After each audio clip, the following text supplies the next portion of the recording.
The cold steel of a gun barrel pressed against 8-year-old Ruby's temple as her father stood frozen in the grocery store aisle. "Don't move or she dies," the masked gunman screamed, his hand trembling with desperation. But Connor Walsh didn't panic.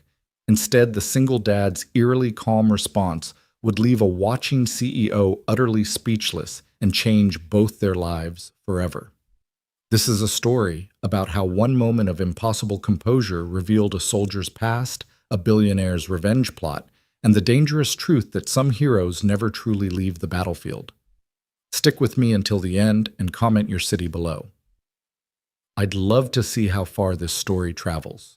The fluorescent lights of Henderson's grocery hummed their familiar tune on that Tuesday evening, casting harsh shadows between the produce displays and cereal aisles. Connor Walsh pushed the squeaky shopping cart with practiced patience, his weathered hands gripping the handle as his 8-year-old daughter Ruby skipped beside him, her pink sneakers lighting up with each bouncing step. "Dad, can we get the chocolate chip cookies, the ones with the dinosaurs on the package?" Ruby asked, her bright green eyes so much like her late mother's sparkling with hope. Connor glanced down at his daughter, a gentle smile creasing the corners of his eyes. "We've got cookie dough at home, remember? We were going to make them together tonight." "But homemade cookies don't have dinosaurs on them," Ruby protested with the kind of logic only an 8-year-old could muster. "We could make dinosaur-shaped cookies," Connor suggested, reaching for a gallon of milk. His flannel shirt, worn soft from countless washes, stretched across his broad shoulders as he moved. To anyone watching, he looked like what he claimed to be a small-town plumber, maybe early 30s, raising his daughter alone. Nothing more, nothing less. The store was quiet for a Tuesday evening. Mrs. Chen was examining avocados with the intensity of a diamond appraiser. Tommy, the teenage cashier with too much acne and not enough confidence, was restocking candy bars near the register. A couple argued quietly near the frozen foods about whether to buy organic or regular vegetables, the kind of mundane drama that played out in grocery stores across America every single day. And then there was her. The woman in the back corner near the wine section who didn't quite fit.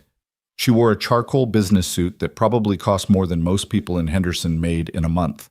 Her black heels clicked against the linoleum with precision, not the casual shuffle of a small-town shopper. She held a bottle of wine, a Chateau Margaux that Henderson's grocery definitely didn't stock, but her eyes weren't on the label. They were on Connor. Connor noticed her, of course. 7 years out of Afghanistan, but some habits died hard. He'd clocked her the moment she'd entered the store 5 minutes after him. The way she moved with purpose, but tried to appear casual. The slight bulge near her hip that suggested a concealed carry permit, and the training to use it. The way her gaze kept finding him across the aisles, pretending to study products she had no intention of buying. But Connor had learned to ignore such things. He was just a plumber now, a single dad. Whatever this woman's interest, it wasn't his problem, unless she made it his problem. He had milk to buy and cookies to bake. "Dad, you're doing the thing again," Ruby said, tugging on his flannel. "What thing?" "The thing where you look at everything except what you're looking at. Mom used to say you did it when you were worried." Connor's chest tightened at the mention of Sarah. 3 years gone, and Ruby still found ways to bring her mother into everyday conversation, keeping her memory alive in the small moments. He knelt down to Ruby's level, his knees protesting slightly. Another reminder of miles humped through Afghan mountains. "I'm not worried, sweetheart. Just thinking about what else we need. Did we put eggs on the list?" Ruby pulled out the crumpled piece of paper from her pocket, her handwriting a mix of careful letters and creative spelling. "Eggs, milk, bread. I mean bread, and something that looks like I can't read my own writing." "Butter," Connor reminded her. "You wrote it when you were watching cartoons." The automatic doors at the front of the store chimed their electronic welcome. Connor's head snapped up instinctively, his body tensing before his mind even processed what he was seeing. The man who entered was wrong in every way that mattered. Ski mask in September, hands jammed in the pockets of a coat too heavy for the weather, the jerky, twitchy movements of someone riding high on adrenaline or something chemical. Connor's hand moved instinctively to push Ruby behind him as the man pulled out a Glock 19. Connor recognized the model instantly and fired a shot into the ceiling. "Everybody down now! This is a robbery!" The sound crashed through the store like thunder. Ceiling tiles rained down in white chunks. Mrs. Chen screamed and dropped her avocados, which rolled across the floor like green grenades. The arguing couple near frozen foods hit the ground, the woman sobbing. Tommy the cashier stood frozen, his hands half raised, his face drained of color. "I said down!" The gunman swung the weapon wildly, his voice cracking with desperation. He was young, early 20s at most. Connor could tell from the voice, scared, desperate, the most dangerous kind of armed robber because scared people made stupid decisions. Connor moved with practiced efficiency, dropping to one knee and pulling Ruby down with him, positioning his body between her and the gunman. His hand covered her head, pressing her face gently against his chest. "It's okay, baby. Just like we practiced during earthquake drills, remember? Keep your head down and breathe slowly." Ruby's small body trembled against him, but she didn't cry out. Brave girl. Too brave for 8 years old. Too much like her father. The woman in the suit had dropped too, but Connor noticed she'd positioned herself behind an end cap display that would provide decent cover if shooting started. Her hand hovered near her hip. Professional. Trained. But not military training left different tells. Private sector maybe. Corporate security at a high level. "You," the gunman pointed at Tommy. "Empty the register. All of it. And the safe in the back." I don't have the combination to the safe," Tommy stammered, his voice barely audible. "Only Mr. Henderson has." "Then get Henderson." The gunman's hand was shaking now badly. The Glock waggled in the air like a conductor's baton having a seizure. "Where is he?" "He's not here. He went home at 5. Please, I can give you what's in the register." "That's not enough." The gunman's voice cracked, completely revealing his youth. "I need at least 10,000. They said if I don't—" He stopped himself, but Connor had heard enough. This wasn't a robbery. This was a collection. Someone had sent this kid to gather a debt, and the kid was in over his head, which made the situation infinitely more dangerous. The gunman spun around, waving the gun at the terrified customers on the floor. "Wallets, phones, jewelry. Everything. Put it all in." He looked around desperately, then grabbed a plastic shopping basket from near the door. "Put it in this—" He started with the couple near frozen foods. The man fumbled with his wallet, his hand shaking so badly he could barely get it out of his pocket. The woman was trying to remove her wedding ring, sobbing that it wouldn't come off her fingers, swollen with panic. "Hurry up!" The gunman kicked the man's leg. Not hard, but enough to show he meant business. Or was trying to mean business. Connor could see the tells, the way the kid kept wiping his free hand on his jeans, the rapid breathing that was starting to hyperventilate, the way his finger kept moving on and off the trigger. This was about to go sideways, fast. The gunman moved to Mrs. Chen, who was fumbling with her purse, tears streaming down her face. Then to Tommy, who was still standing behind the counter like a statue. Then his eyes found Connor and Ruby. "You big guy, what have you got?" Connor met the gunman's eyes through the ski mask holes. Brown eyes. Bloodshot. Pupils dilated, but not from drugs, from fear. "My wallet's in my back pocket. I'm going to move slowly to get it. Don't try anything." The gun swung toward them, and that's when Connor felt Ruby's body go rigid with terror. Because the barrel wasn't pointed at Connor. It was pointed at her. "Please," Connor said, his voice dropping to something low and steady. The voice he'd used in Kandahar when talking to scared civilians. The voice that had convinced a teenage Taliban fighter to put down his rifle and walk away. "Point the gun at me, not her. She's just a kid." "Shut up. Just give me your wallet." Connor moved his hand slowly to his back pocket, but his eyes never left the gunman's. He was cataloging everything. The stance weight on the back foot unbalanced. The grip too tight, showing white knuckles even through thin gloves. The distance 8 feet, maybe 9. In his peripheral vision, he could see the woman in the suit had shifted position slightly, improving her angle. "Here," Connor said, pulling out his wallet. "There's about 200 in cash. You can have it all." The gunman snatched the basket and held it out. "Throw it in." Connor tossed the wallet into the basket, the movement slow and deliberate. "You don't want to do this, son." "Don't call me son, you don't know me." "You're right, I don't. But I know you're scared. I know someone's making you do this, and I know this isn't going to end the way you think. Shut up." The The gun swung wildly, and Connor saw the finger tighten on the trigger. Not intentionally fear response. The kid was about to have a negligent discharge. Time slowed down the way it always did in these moments. Connor's mind ran through the calculations. Distance to the gunman, Ruby's position, the woman in the suit reaching for her concealed weapon, the trajectory if the kid's finger slipped. Everything could go wrong in the next 3 seconds. But then Ruby did something that changed everything. She started singing, soft at first, barely audible. The song Sarah used to sing to her during thunderstorms. "You are my sunshine, my only sunshine." The gunman's head snapped toward her. What is she doing? Make her stop. "You make me happy when skies are gray. She sings when she's scared," Connor said, keeping his voice level, conversational. "Her mom taught her that, said it was better than crying. You'll never know, dear, how much I love you." The gunman's hand was shaking worse now. The basket in his other hand dropped slightly.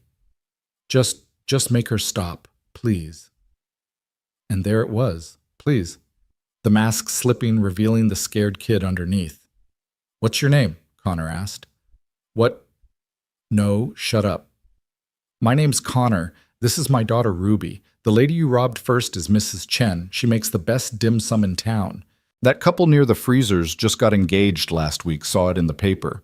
Tommy there is saving up for college. We're all real people with real lives, just like you. Stop talking. You haven't hurt anyone yet." Connor continued, his voice steady as a heartbeat. "Right now, this is just robbery. You can walk away from robbery. But if that gun goes off, if someone gets hurt, everything changes. There's no walking away from that." The gunman's breathing was ragged now, almost sobbing. The gun dropped a few inches. "They'll kill me. If I don't get the money, they'll kill me." "Who will? I can't. I took something I shouldn't have. Sold it to the wrong people. Now I owe..."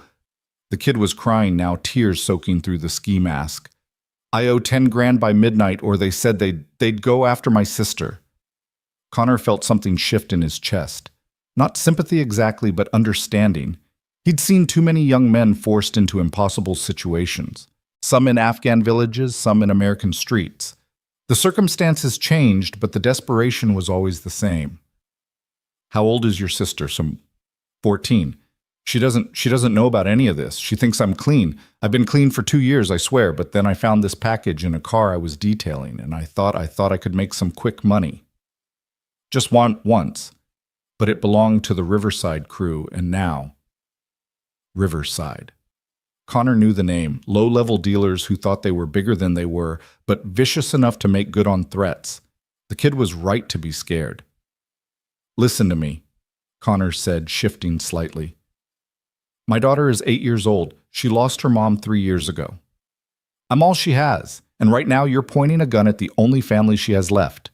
I understand you're trying to protect your sister, but I'm asking you, father to brother, don't make my daughter an orphan, not for $10,000, not for anything."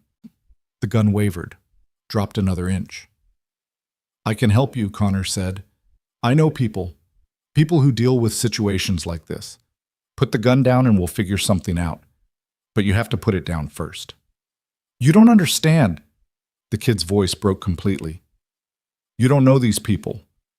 "I know enough," Connor said. And then, taking a calculated risk, he slowly stood up. "Don't move." The gun snapped back up, pointed directly at Connor's chest. "I'm standing up because I want to talk to you man to man, not from my knees." Connor kept his hands visible, palms out. "My daughter is scared. You're scared. Everyone in here is scared, but fear makes us do stupid things. Don't let fear make this choice for you." Ruby had stopped singing. She was watching her father with those green eyes, so much trust there, it made Connor's heart ache. In his peripheral vision, he saw the woman in the suit had drawn her weapon, but kept it low out of the gunman's line of sight. She was waiting for a clear shot. Connor gave a tiny shake of his head. "Not yet." "What's your name?" Connor asked again. The gunman was silent for a long moment. Then, "Marcus." "Marcus. Okay. Marcus, how old are you?" 22. Same age Connor had been when he'd enlisted, searching for purpose, for a way out of a dead-end life. He'd found it in the Rangers. Marcus had looked for it in all the wrong places. 22 is young Marcus. You've got your whole life ahead of you. Your sister's got her whole life. Don't throw it all away for one bad decision that snowballed. There's always another way. There's no other way. You don't get it by midnight. It's only 7:30. We have time. But first you need to put the gun down. Marcus's hand was shaking so badly now, the gun was almost vibrating. I can't. If I put it down, you'll call the cops. The cops are already on their way, Connor said honestly. Someone hit the silent alarm the moment you walked in. They're probably outside right now setting up a perimeter. But here's the thing, Marcus. If you put the gun down now, if you surrender, you're a scared kid who made a mistake. If this goes on much longer, if they have to come in here, you become something else. You become a threat that needs to be neutralized. It was a lie about the silent alarm, at least Connor hadn't seen anyone hit it. But police response time in Henderson was about 12 minutes for an armed robbery, and they were already at the 6-minute mark. Time was running out for everyone. I didn't mean for this to happen, Marcus said, and now he was definitely crying. I just needed the money. I was going to pay it back, I swear. I believe you. Connor took a small step forward. The woman in the suit tensed. Everyone in the store held their breath. But right now you need to make a choice. The right choice. Put the gun down, Marcus. The gun dropped another inch, then another. It was now pointed at the floor between them. My sister, Marcus whispered. We'll figure it out. I promise. But first, the sound of sirens split the air, multiple vehicles approaching fast. Marcus's head whipped toward the front windows where red and blue lights were starting to paint the parking lot. No! The gun came back up wild, now swinging between Connor and the windows. No, this wasn't supposed to happen. Marcus, listen to me. They're here. It's over. It's all over. The kid was in full panic now, the gun waving erratically. His finger was on the trigger tightening. Connor saw it all in slow motion, the gun swinging toward the windows, toward Tommy, toward the couple, coming back around toward him and Ruby. The woman in the suit raising her weapon about to take the shot. The police cars screeching into the parking lot, everything about to explode into chaos and violence. He made his decision. Connor moved. Not toward Marcus that would have triggered a shooting. Instead, he dropped back down, covering Ruby completely with his body, and called out in his command voice the voice that had carried across Afghan battlefields. Marcus, look at me. Look at me. The gunman's wild eyes found his. You have 10 seconds before they come through that door. 10 seconds to decide who you want to be. The man who surrendered and nobody got hurt, or the man who got people killed. 10 seconds. Marcus, choose.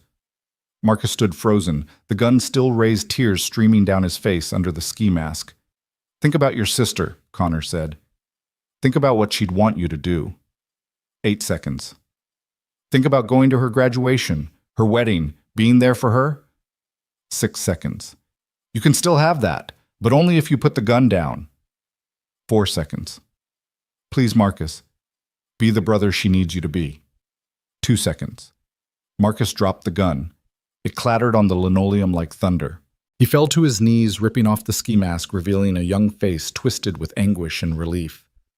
I'm sorry. I'm so sorry. Hands where we can see them. The police burst through the doors, weapons drawn, shouting commands. Marcus put his hands up, lacing them behind his head without being told. Don't shoot, Connor called out, still covering Ruby. He's surrendering. The weapon is on the ground. Nobody's hurt. The woman in the suit had already holstered her weapon and melted back behind the wine display, just another terrified customer. But Connor had seen her stance, her draw, her discipline. Professional indeed. The police swarmed Marcus, cuffing him and pulling him to his feet. One officer kicked the gun away while another began checking on the customers. Connor finally sat up, pulling Ruby into his arms. It's okay, baby. It's all over. Ruby buried her face in his chest, finally letting the tears come. I was so scared, Daddy. I know, sweetheart. You were so brave. So brave. Is that man going to be okay? Connor watched as they led Marcus toward the door. The kid looked back once, meeting Connor's eyes, and mouthed 2 words, thank you. I think so, Connor told his daughter. Sometimes people make bad choices when they're scared, but he made the right choice at the end. Like you did, you helped him. We helped each other. An officer approached them. Sergeant Mills Connor recognized him from around town. Sir, we need to get statements from everyone. Are you and your daughter okay? We're fine, Connor said, standing up with Ruby in his arms. Just shaken up. That was what you did? Mills shook his head. That was incredible. You talked him down, probably saved lives. Connor shrugged. Just didn't want anyone to get hurt. Mills gave him a long look, the kind cops gave when they recognized someone who'd been in situations like this before. But he didn't push. We'll need you to come to the station, give a full statement. Can it wait until tomorrow? I'd like to get my daughter home. Mills looked at Ruby's tear-stained face and nodded. Tomorrow's fine. You know where we are. As the officer moved away, Connor noticed the woman in the suit approaching. Up close, he could see she was in her early 30s, with sharp features and eyes that missed nothing. Definitely not a typical Henderson resident doing her evening shopping. That was impressive, she said, her voice carrying a slight Boston accent that she was trying to hide. Your training is showing. Connor shifted Ruby to his other arm, putting himself slightly between the woman and his daughter. I'm not sure what you mean. I'm just a plumber. She smiled, but it didn't reach her eyes. Of course you are. A plumber who can assess tactical situations, identify weapon models at a glance, and de-escalate an armed confrontation using textbook crisis negotiation techniques. I watch a lot of cop shows. I'm sure you do. She reached into her suit pocket and pulled out a business card. Expensive cardstock minimalist design. Just a name, Rebecca Morrison, and a phone number. No company, no title. I'd like to talk to you when you're ready. Connor didn't take the card. About what? About a job opportunity. One that would make better use of your plumbing skills. I'm happy fixing pipes. Are you... She glanced at Ruby, who was watching her with those bright green eyes. Wouldn't you like to give her more private schools, college fund, a house in a better neighborhood? Our neighborhood is fine. Is it Henderson's nice, but it's not exactly safe, is it? I mean, armed robberies in grocery stores. Connor's expression hardened. We're done here. Rebecca Morrison held up her hands in surrender, but she was still smiling. My mistake. I'll leave you be. She set the card on a nearby shelf. But that offer stands. Whenever you're ready to stop pretending to be something you're not. She walked away, her heels clicking on the linoleum with that same precise rhythm. Connor watched her go, noting the slight favor of her left leg, old injury probably compensated with custom orthotics in those expensive shoes. She'd been in the field once before moving to whatever she did now. Dad, Ruby's voice was small. Who was that lady? Nobody important, sweetheart. She seemed to know you. Sometimes people think they know us, but they only see what they want to see. Ruby was quiet for a moment, processing this in that way children do, filing it away to think about later. Then, can we still make cookies tonight? Connor hugged her tighter, kissing the top of her head. Absolutely. Dinosaur-shaped ones, just like we planned. They left the store together, walking past the police cars and the gathering crowd of looky-loos. Connor didn't look back, didn't pick up the business card Rebecca Morrison had left behind. He had cookies to bake, a daughter to comfort, and a normal life to maintain. But as he buckled Ruby into her booster seat, he caught a glimpse of a black BMW parked across the street. Rebecca Morrison was behind the wheel watching them. When she saw him looking, she gave a small nod and drove away. Connor stood there for a moment, hand on the car door, watching the BMW's taillights disappear into the darkness. 7 years he'd been out. 7 years of being just another face in the crowd, just another single dad trying to make ends meet. He'd thought he'd left all of it behind, the violence, the adrenaline, the weight of command decisions that meant life or death. But it never really left you, did it? It just waited dormant until moments like this, until scared kids with guns made bad decisions, until mysterious women with concealed weapons and job offers appeared in small-town grocery stores. Dad, Ruby called from inside the car. Are we going home? Yeah, baby, we're going home. Connor got in the driver's seat and started the engine. In the rearview mirror, he could see the police finishing up at the store. Marcus was probably halfway to the station by now, heading for a holding cell and an uncertain future. Connor made a mental note to check on the kid, maybe put in a word with the public defender. The Riverside crew was a problem that would need addressing, but that was tomorrow's issue. Tonight he had cookies to bake with his daughter. As they drove through Henderson's quiet streets, Ruby began to sing again, soft and sweet. You are my sunshine, my only sunshine. Connor smiled despite everything. Sarah would have been proud of how brave their little girl had been, how she'd kept her composure even when terrified, how she'd found her voice when it mattered most. Dad, Ruby said suddenly. That man Marcus, he was somebody's family too, wasn't he? Yes, sweetheart, he was. And he was trying to protect them, like you protect me. Connor glanced at her in the mirror, 8 years old and already understanding that the world wasn't painted in simple blacks and whites. That's right. Sometimes good people make bad choices trying to do the right thing. Is that why you helped him instead of hurting him? The question hung in the air between them. Connor thought about how to explain the complexities of violence and mercy to a child who'd just had a gun pointed at her. There's always a choice, Ruby. Always another way if you look hard enough.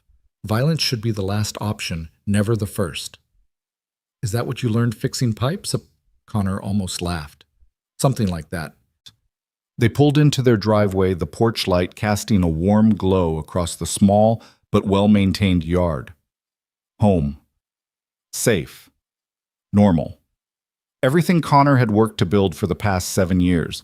But as he helped Ruby out of the car, he noticed something that made his instincts flare. The front door was exactly as they'd left it locked, no signs of forced entry. But the garden gnome Ruby had insisted on buying at a yard sale last month had been moved.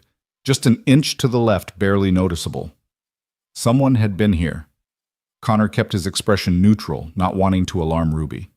Hey, sweetheart, why don't you go around back and get the cookie cutters from the shed? I'll unlock the front door. By myself. You're brave enough. Just flip on the back light first.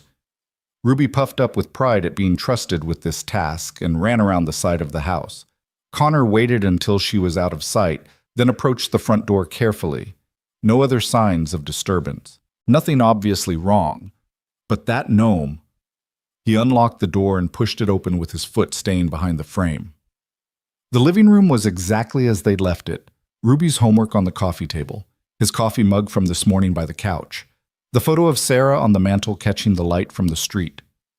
Connor stepped inside, moving silently through the house. Kitchen clear, bathroom clear, Ruby's room clear, though he noticed Mr. Buttons. Her stuffed bear had been moved from the bed to the chair. His room. There it was, on his nightstand next to the alarm clock and the book he'd been reading. Another business card. Same expensive stock as Rebecca Morrison's, but this one had writing on the back. Your skills are being wasted. She needs more than this. You both do. R.M. Connor picked up the card, anger flashing through him. She'd been in his house, in his daughter's room. The violation of it made his hands clench. But under the anger was something else. Curiosity. Rebecca Morrison had resources skills and the audacity to break into an ex-ranger's home just to leave a calling card. She was either very confident or very stupid, and Connor didn't think she was stupid. Dad, I got the cookie cutters. Ruby's voice carried from the kitchen. Connor pocketed the card and headed downstairs, pushing thoughts of Rebecca Morrison aside. Right now his daughter needed normal, needed cookies and bedtime stories, and the assurance that the world was safe and predictable. But later, after Ruby was asleep, Connor stood at his bedroom window looking out at the quiet street. Somewhere out there, Rebecca Morrison was waiting for his call. Marcus was sitting in a cell, terrified about his sister's safety. The Riverside crew was counting their money and making plans. 7 years of peace. 7 years of being invisible. Connor looked at the business card again, then at the photo of Sarah he kept on his dresser. She smiled back at him, frozen in time, forever young, forever gone. What would you tell me to do? He whispered to the photo. But he already knew the answer. Sarah had always said he was meant for more than the violence of war, that his skills, his training, his instincts, they could be used to help people, not just hurt them. She'd been the one to convince him to leave the Rangers to try for a normal life. But maybe normal wasn't enough anymore. Maybe Rebecca Morrison, whoever she really was, had a point. Maybe there was a way to be both the father Ruby needed and the soldier he'd never really stopped being. Connor set the card down and went to check on Ruby one more time. She was asleep. Mr. Buttons clutched in her arms, her face peaceful. No nightmares yet. They'd come later, he knew. The mind needed time to process trauma, and an 8-year-old mind would struggle with what had happened tonight. He stood in her doorway for a long moment, watching her breathe. Everything he did, every choice he made, it all came down to her, keeping her safe, giving her a good life, being the father she deserved. But what if being that father meant being something more than just a plumber in a small town? What if it meant using his skills to make sure kids like Marcus didn't end up desperate and dangerous? What if it meant taking whatever job Rebecca Morrison was offering? Too many questions for one night.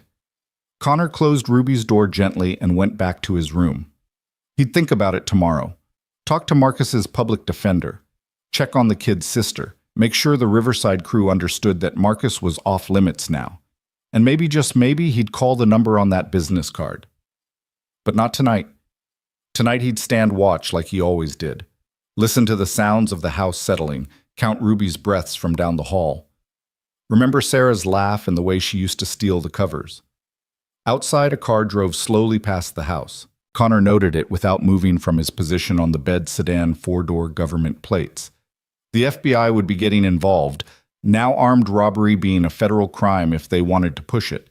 They'd want to talk to the man who'd talked down the gunman. They'd run his prints from the wallet Marcus had handled, find his service records, start asking questions. 7 years of being invisible shattered in a single evening. Connor smiled grimly in the darkness. Maybe it was time anyway. Maybe Ruby deserved a father who wasn't hiding from his past, but using it to build a better future. The car passed by again, slower this time. They were watching the house, making sure the hero of the hour didn't disappear in the night. They needn't have worried. Connor Walsh wasn't going anywhere. This was his home, his town, his daughter's safe place. But things were going to change. He could feel it in the air like the pressure drop before a storm. Rebecca Morrison's appearance, Marcus's desperate robbery, the FBI's interest, they were all pieces of something larger, patterns forming in the darkness, waiting to be understood. Connor closed his eyes, but sleep wouldn't come. Too much adrenaline still in his system, too many ghosts stirring. In Afghanistan, after missions like this, he'd have his team to decompress with. Now it was just him and the silence and the weight of decisions yet to be made. His phone buzzed. Unknown number. He let it go to voicemail. It buzzed again immediately. Same number. On the third call, he answered. Walsh. Mr. Walsh. The voice was male official, trying to sound more important than it probably was. This is Special Agent David Park with the FBI. We'd like to speak with you about tonight's incident. I'm giving my statement to local police tomorrow. We'd prefer to handle this ourselves. National security implications. Connor almost laughed. A grocery store robbery has national security implications. You tell me, Sergeant Major Walsh, or should I say former Sergeant Major. 75th Ranger Regiment. 3 tours in Afghanistan. Silver Star, Bronze Star with Valor, Purple Heart. Quite a record for someone who's been fixing pipes for the past 7 years. So they'd already run him. Fast work. That's ancient history.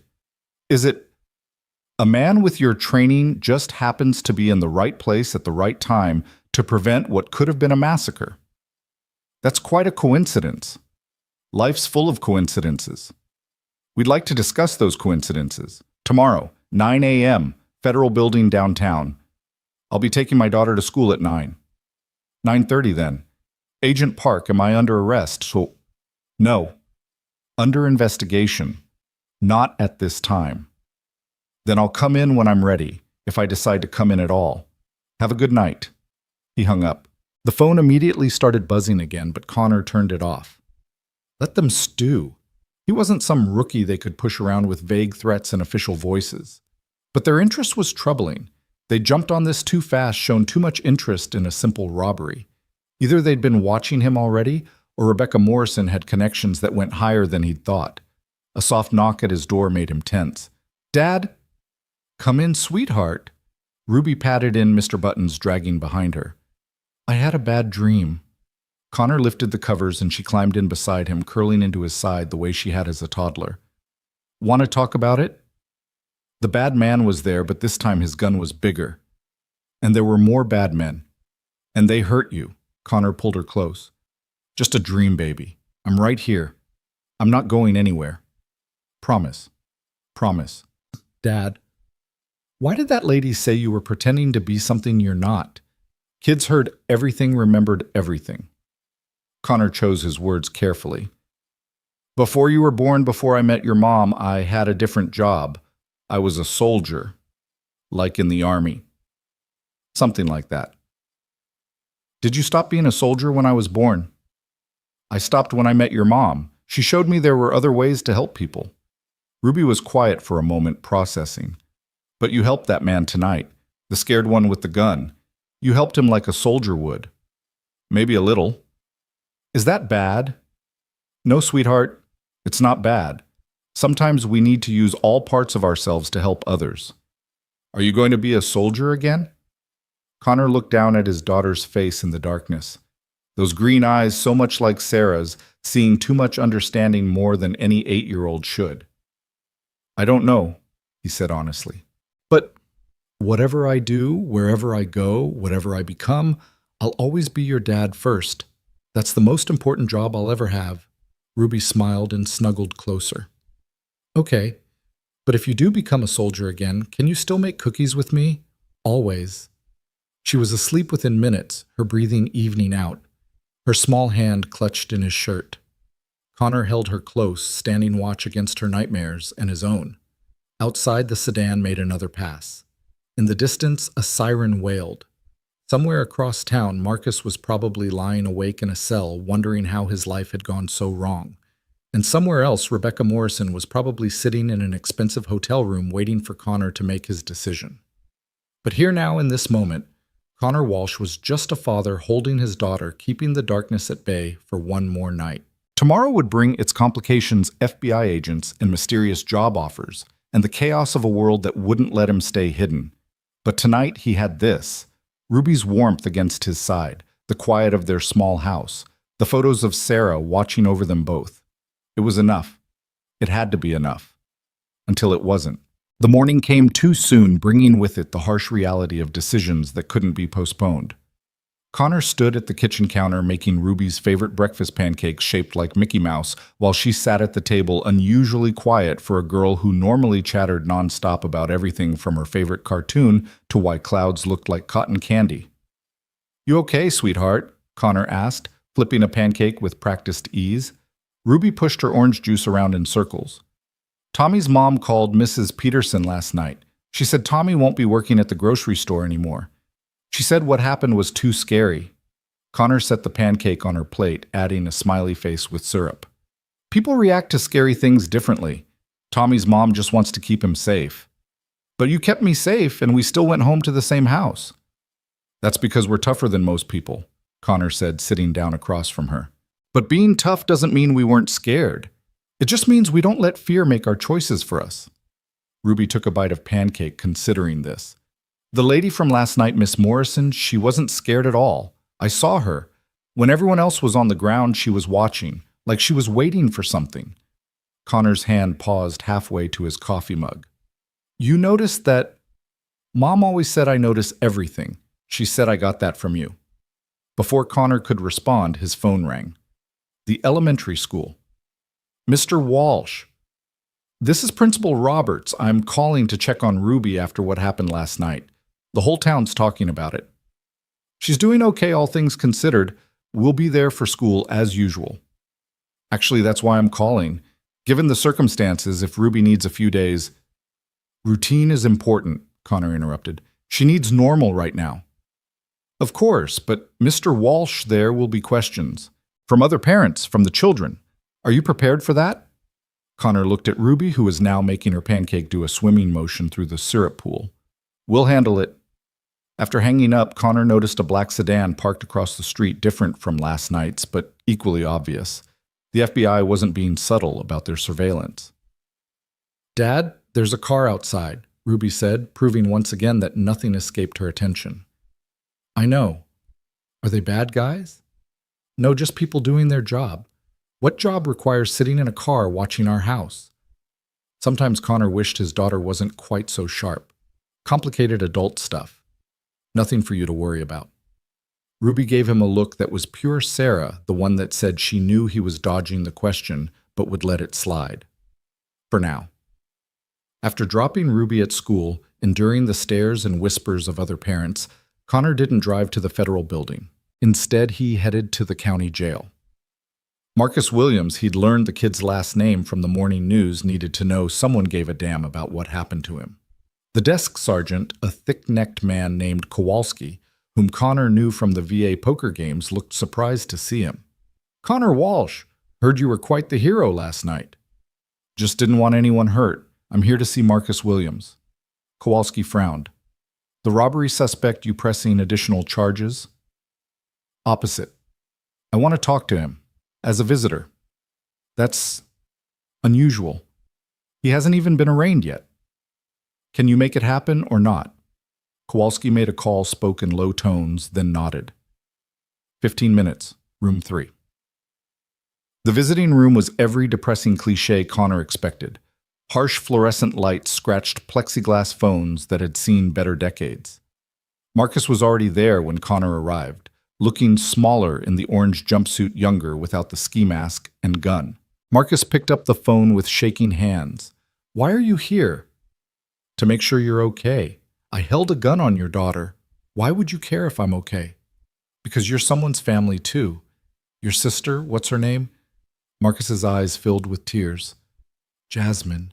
She's gonna find out. It'll be in the papers online. Everyone at her school will know her brother's a criminal."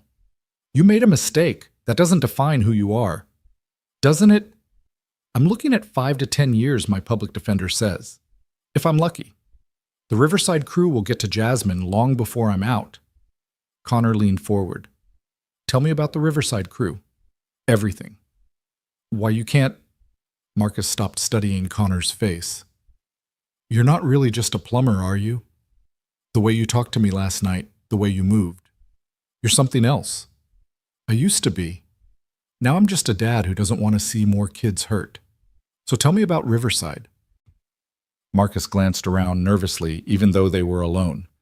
"They're run by a guy named Dante Powell, operates out of a body shop on the east side. Maybe 30 guys total, but they've got connections to bigger operations in the city. I detailed a car that turned out to belong to one of their dealers. Found a package hidden in the door panel, heroin, about 2 pounds. I should have left it alone, but I thought, you thought you could sell it yourself, make some quick money. My grandmother's medical bills were killing us. Jasmine needed money for a school trip she'd been dreaming about. I'd been clean for 2 years working honest jobs, but it wasn't enough. It's never enough." Connor understood that desperation. After Sarah's death, the medical bills had nearly bankrupted him. If he hadn't had his military benefits, he and Ruby would have lost everything. "So you took the package." "Sold it to some guys from the north side, made $8 grand. Thought I was free and clear until Dante's people grabbed me last week. Turns out that package was already bought and paid for. Now I owe them the 10 grand plus interest, daily interest. And they threatened Jasmine." Marcus nodded, tears flowing freely now. "Showed me pictures of her at school at dance practice, walking home. Said if I didn't get the money by midnight last night, where is she now? With my grandmother. They don't know where we moved them to my aunt's place 2 towns over. But it's only a matter of time before they find them." Connor made a mental calculation. The Riverside crew was small-time enough that they probably didn't have the resources for an extensive search, but big enough to make good on their threats eventually. "Marcus, I need you to listen carefully. Don't take any deals yet. Don't plead out. Your public defender, what's their name? Susan Chen. I'll talk to her. In the meantime, keep your head down. Don't talk to anyone else about this. And whatever you do, don't mention my name to anyone. Understand? Why are you helping me?" Connor stood to leave. "Because everyone deserves a second chance, and because your sister deserves a brother who comes home." As Connor left the jail, he noticed the black sedan had been joined by a second one. The FBI was getting impatient. He pulled out his phone and dialed the number Agent Park had called from the night before. "Agent Park, this is Connor Walsh. You want to talk Henderson's Diner 20 minutes. Come alone or I don't show." He hung up before Park could respond. Henderson's Diner was a local institution, the kind of place where everyone knew everyone and strangers stood out like sore thumbs. Connor chose a booth in the back corner where he could see both entrances and the kitchen old habits. Agent Park arrived exactly on time, looking every inch the federal agent in his dark suit and trying too hard to appear casual. He was younger than his voice had suggested, maybe early 30s, with the kind of aggressive ambition that made people stupid. "Mr. Walsh, thank you for meeting me." Connor didn't respond, just sipped his coffee and waited. Park pulled out a tablet, making a show of scrolling through files. "Interesting reading your service record, especially the classified parts. If they're classified, you shouldn't be reading them in a public diner." Park flushed slightly. "The point is, we know who you are, what you're capable of, and we're curious why someone with your skill set is wasting away in a town like Henderson." "I'm raising my daughter. That's not wasting away. But it's not using your full potential either. Is it? The private sector must have made offers. Security firms, military contractors. The kind of money that would set your daughter up for life." Connor set down his coffee cup carefully. "Agent Park, why don't you tell me what you really want? Because this isn't about last night's robbery." Park leaned back, trying to project confidence he didn't quite have. "Rebecca Morrison. That name mean anything to you?" "She introduced herself last night." "That's not her real name.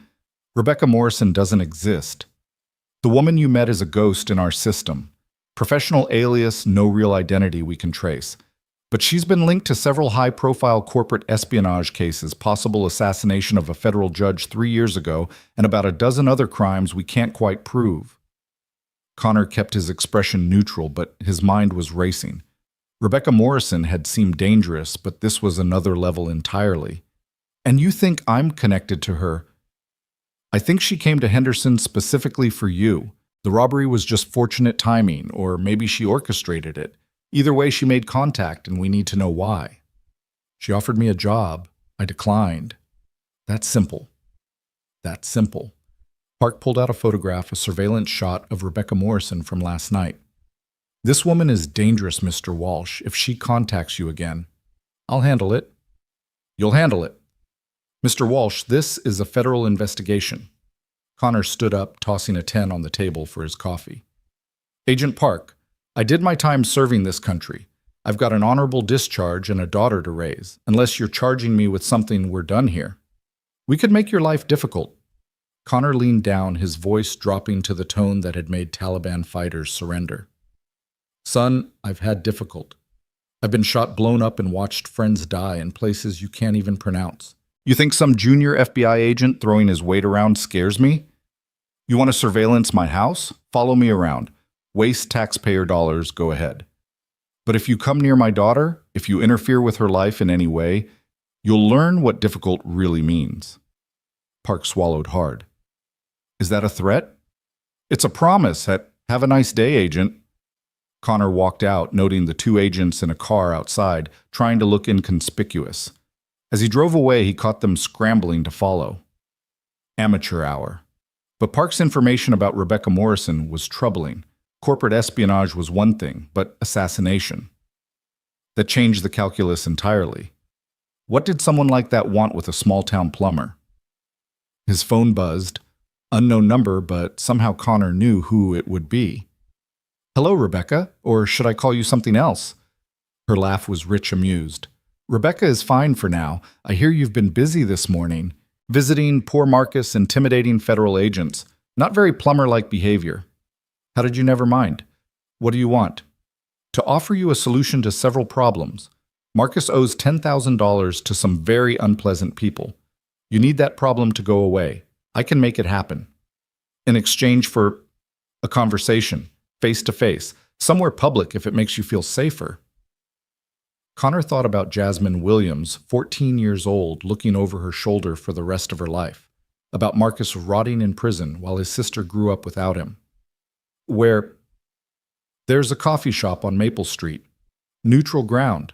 Appropriate name, don't you think? 1 hour. If this is a setup. Connor, may I call you Connor? If I wanted to hurt you, I wouldn't need a setup. I broke into your house last night just to leave a business card. I could have done anything, but I didn't, because I need you willing, not coerced. The line went dead. Connor sat in his truck for a moment, weighing his options. The smart play was to walk away to ignore Rebecca Morrison and her offers to let the FBI handle whatever she was involved in. But smart had never been his strong suit, and there was Marcus to consider, and Jasmine, and the nagging feeling that Rebecca Morrison showing up in Henderson was no coincidence. He made 2 more stops before heading to the coffee shop. First to see Susan Chen, Marcus's public defender. She was younger than expected, maybe fresh out of law school, overwhelmed and underpaid, but with fire in her eyes.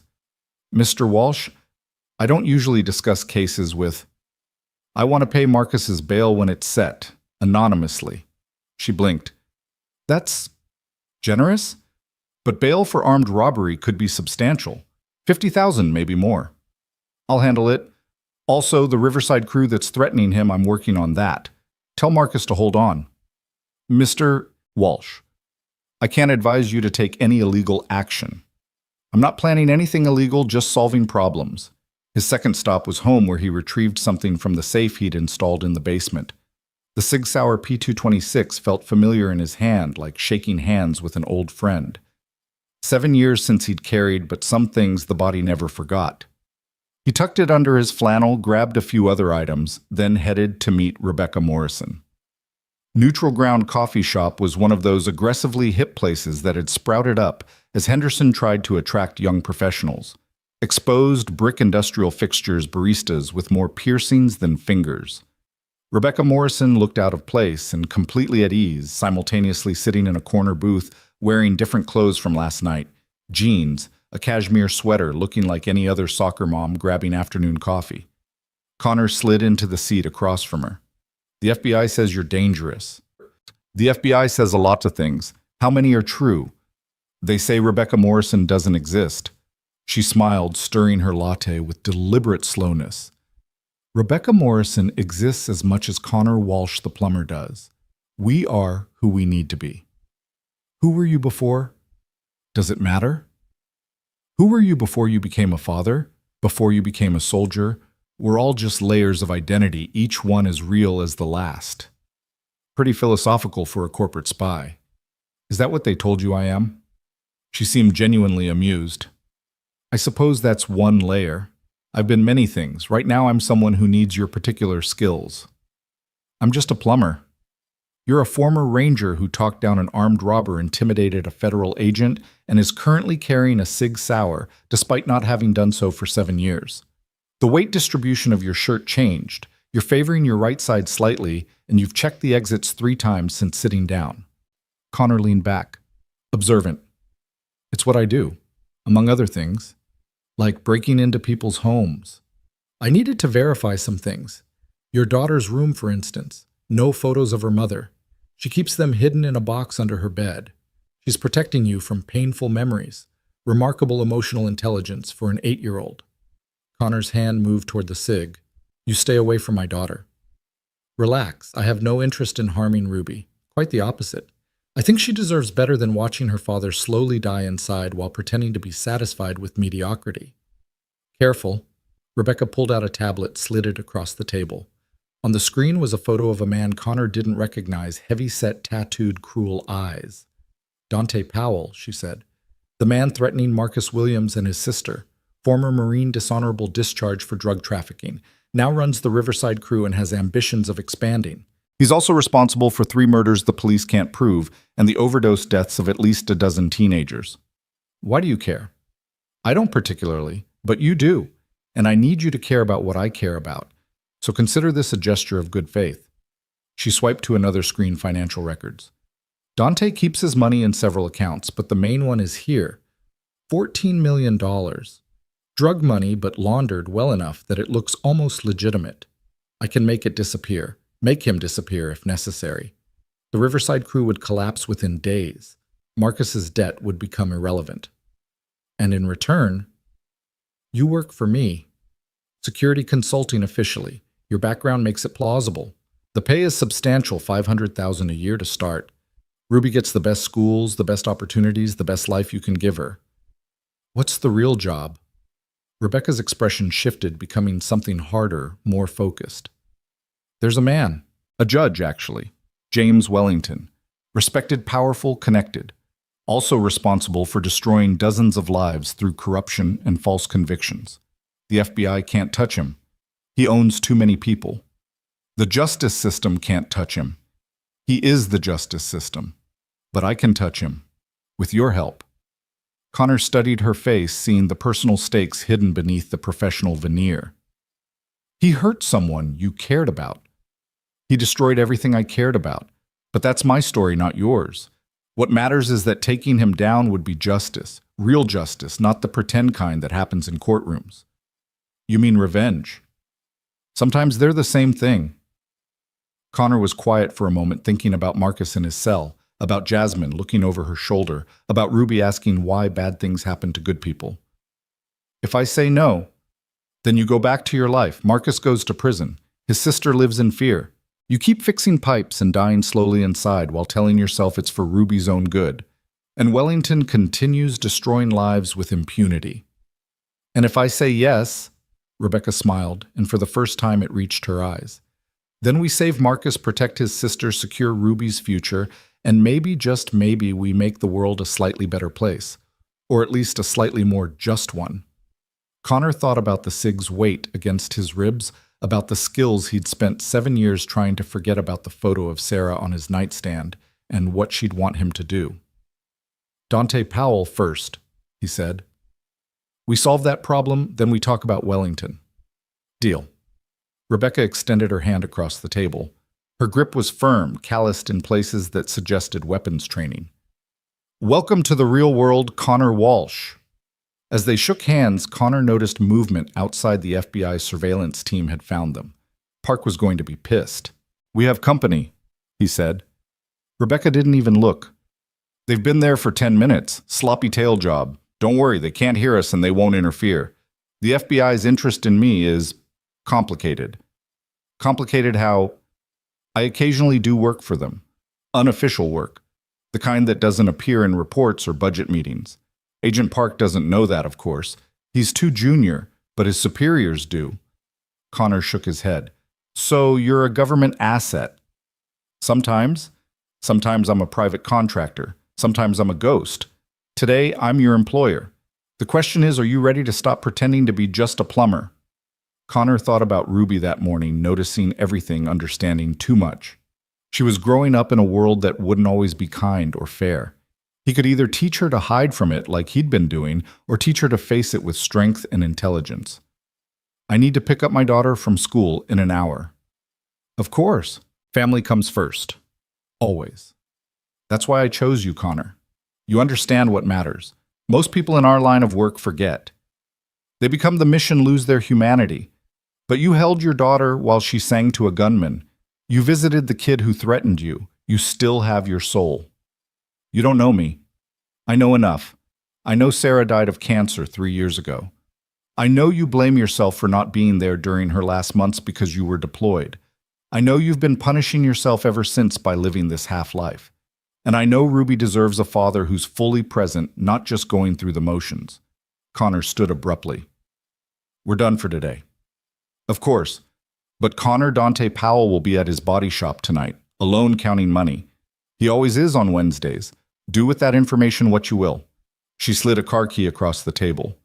Black Suburban parked around the corner. Clean registration, untraceable, in case you need it. Connor left the key on the table and walked out. But as he passed the Suburban, he paused. Through the tinted windows, he could see tactical gear communications equipment and what looked like surveillance photos of the Riverside cruise operation. Rebecca Morrison had been planning this for a while. At school pickup, Ruby ran to him with her usual enthusiasm, backpack bouncing artwork clutched in her hand. Dad, look what I made. It's you as a superhero. The drawing showed a figure in blue, presumably him standing protectively over a smaller figure in pink. Around them were other people, all safe under the superhero's watch. It's beautiful, sweetheart, but I'm not a superhero.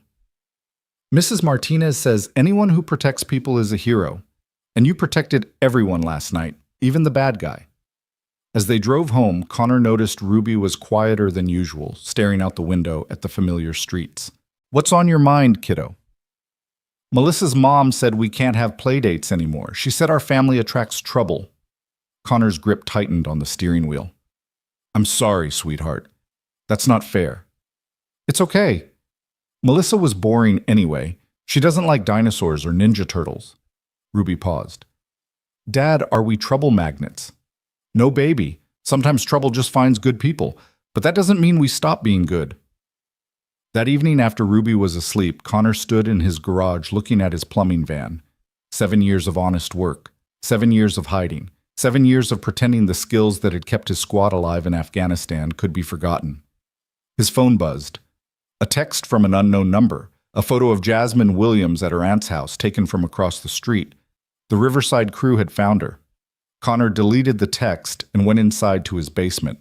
From the safe, he pulled out items he'd sworn he'd never need again. Body armor that still fit.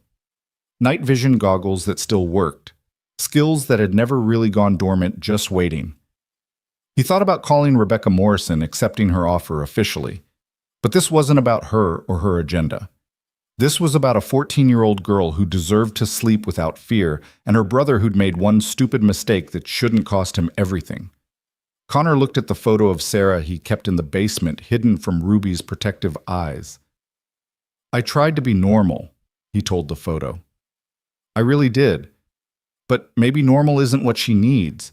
Maybe she needs someone who fights back. Sarah smiled back, frozen in time, unable to offer absolution or condemnation. Connor geared up with methodical precision. The SIG went into a shoulder holster, knife in his boot, flex cuffs in his back pocket. He wasn't going to war, but he wasn't going to let Dante Powell hurt any more kids either. As he prepared to leave, he wrote a note for Ruby in case something went wrong. Gone to fix an emergency leak. Be back before breakfast. I love you more than all the stars. Dad. Then Connor Walsh, plumber and single father, walked out into the night to remember what he'd tried so hard to forget, that sometimes the only way to protect the innocent was to become the dangerous thing that evil feared. The black Suburban was still parked where Rebecca had said it would be.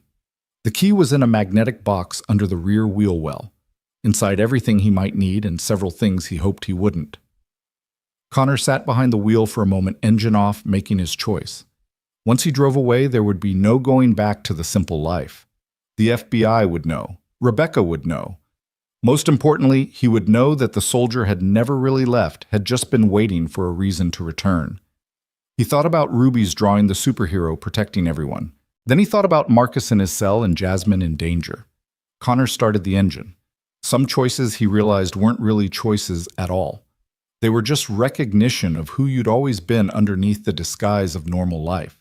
And Connor Walsh had always been a protector, whether in Afghan mountains or American suburbs. Time to remind Dante Powell that some people weren't meant to be threatened. Time to stop pretending to be just a plumber. The body shop sat on the edge of Henderson's industrial district, a corrugated metal building that looked abandoned until you noticed the expensive cars parked in the back and the security cameras that actually worked. Connor had been watching for 2 hours from across the street, cataloging patterns, counting guards, mapping exits.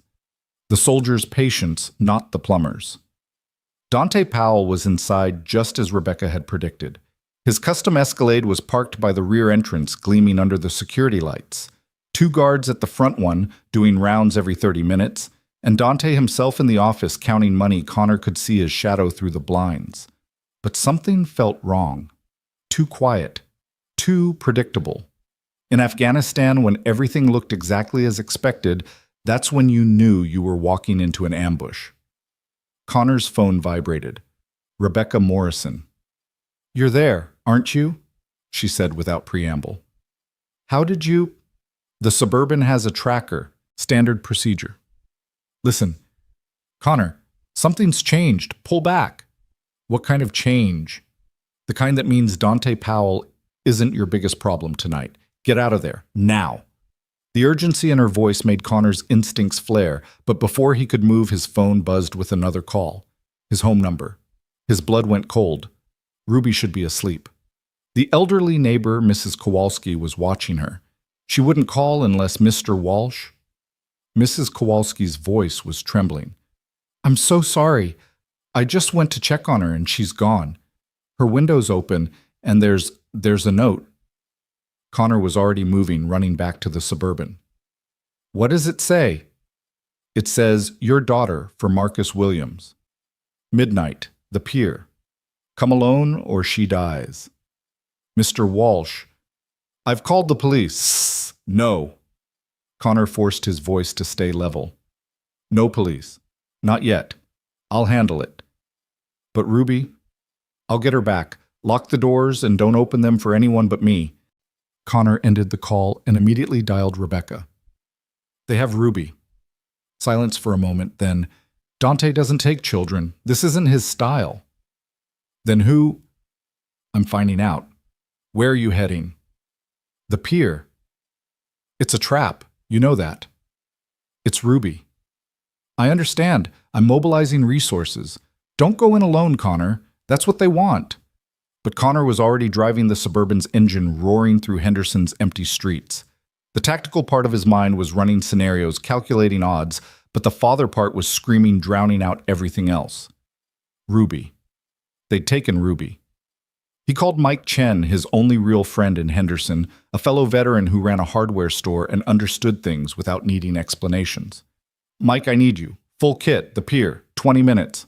Copy that. No questions. That's why Connor had called him. The pier was Henderson's attempt at waterfront renovation. Restaurants, shops, a boardwalk that attracted tourists in summer, but was deserted after dark. Connor parked 3 blocks away and approached on foot. Sig drawn, using shadows like old friends. Mike materialized beside him, kitted up like it was Kandahar all over again. Sit rep. Unknown hostiles have my daughter. Demanded a prisoner exchange. It doesn't feel right. Kids are off limits. Everyone knows that. Someone didn't get the memo. They moved together, covering angles, muscle memory taking over. The pier stretched out into the dark water lit by sporadic street lamps that created pools of light and shadow. Perfect for an ambush. Connor's phone rang. Unknown number. You came. Good. But you didn't come alone. That's unfortunate. The voice was disguised electronic, not Dante Powell. Where is she? Safe. For now. Send your friend away and we'll talk. Connor looked at Mike, who shook his head. But this was Ruby. Mike, fall back. Overwatch position. Mike hesitated, then melted back into the shadows. Still there, but not obviously so. Good, the voice said. Now walk to the end of the pier. Slowly. Hands visible. Connor moved forward, every instinct screaming danger. The boards creaked under his feet. Wind off the water carried the smell of fish and diesel. At the end of the pier, a figure stood waiting. Not Dante Powell, but a woman. Professional bearing tactical gear face obscured by a baseball cap. Mr. Walsh? You don't know me, but I know everything about you. Where's my daughter? Safe. Unharmed. Probably asleep. We used a mild sedative. Very professional, very careful. We're not monsters. You kidnapped an 8-year-old. We secured leverage. There's a difference. The woman stepped into better light, revealing an angular face, cold eyes. My name is Agent Sarah Mitchell, not FBI, something more specialized. We've been watching Rebecca Morrison for 3 years. When she made contact with you, we had to act. Connor's mind raced. You're using my daughter to get to Rebecca. We're using your daughter to get to you, to get to Rebecca, to get to the man she's hunting. It's all connected, Mr. Walsh. Wheels within wheels. I don't work for Rebecca. Not yet, but you were about to. We intercepted your communications, know about the meeting, the offer, Dante Powell. We know everything. Mitchell pulled out a tablet showing surveillance photos Connor at the coffee shop at the jail at his house. Rebecca Morrison is planning something big and she needs you for it. We need to know what. I don't know anything. But you will. Accept her offer. Work for her. And report to us. In exchange, your daughter stays safe. Marcus Williams gets a reduced sentence and you get to keep playing Father of the Year. Connor stepped closer and Mitchell's hand moved to her weapon. You think threatening my daughter will make me cooperative? I think loving your daughter will make you practical. This isn't a negotiation, Mr. Walsh. Either you help us or Ruby disappears into a system so black that even your ranger buddies won't be able to find her. The rage that Connor had kept buried for 7 years began to surface. The kind that had made Taliban fighters run rather than fight. Mitchell must have seen it because she stepped back. Careful, Mr. Walsh. I have 8 agents within rifle range. Your friend Mr. Chen is good, but not that good. You're making a mistake. No, you made the mistake when you let Rebecca Morrison into your life. Now you deal with the consequences. Mitchell held out a phone. This is your contact device. You report everything, every meeting, every job, every word she says. In return, Ruby stays safe. How do I know she's safe now? Mitchell made a call. A moment later, Connor's phone received a video. Ruby asleep in what looked like a hotel room, still in her pajamas, Mr. Buttons clutched in her arms. Unharmed, but definitely not home. She'll wake up in her own bed tomorrow morning thinking she had a bad dream, as long as you cooperate. Connor took the phone. Mitchell offered, his mind already working through possibilities. If I do this, I want guarantees. Written immunity for anything I do while under Rebecca's employment. Marcus Williams walks free, and nobody touches Ruby again. You're not in a position to make demands. I'm in the only position that matters. You need me to get close to Rebecca. Without me, you've got nothing but 3 years of surveillance and no results. Mitchell considered this. I'll have to run it up the chain. You do that. Meanwhile, I want my daughter back tonight. After you agree. Connor moved faster than Mitchell expected, disarming her and putting her own gun to her head before her agents could react. My daughter, now! Stand down! Mitchell shouted to her hidden agents, then quieter to Connor. This won't end well for you. Story of my life. Make the call. Mitchell slowly pulled out her phone, made a call. Release the package. Yes, now. Connor held position for 30 seconds, then stepped back, returning Mitchell's weapon. She rubbed her throat where his arm had been. You just made an enemy. Get in line. Connor's phone buzzed. Mrs. Kowalski. Mr. Walsh, Ruby just appeared in her bed. I don't understand. She was gone and now she's back and she won't wake up properly. It's okay. I'll be home in 10 minutes. She's safe. Don't call anyone. Connor turned to leave, but Mitchell's voice stopped him. This isn't over. You work for us now, whether you like it or not. I work for my daughter. Everything else is negotiable. As Connor walked back down the pier, Mike emerged from the shadows, rifle at the ready. What the hell was that about? Complicated. Thanks for the backup. Ruby okay? She will be. Mike studied his face. This is going to get worse before it gets better, isn't it? Yeah. You need help, you call. Day or night. Connor nodded, grateful for the simplicity of soldiers' loyalty. They parted ways, and Connor drove home faster than legal, needing to see Ruby with his own eyes. She was in her bed, just as Mitchell had promised, sleeping deeply, but normally.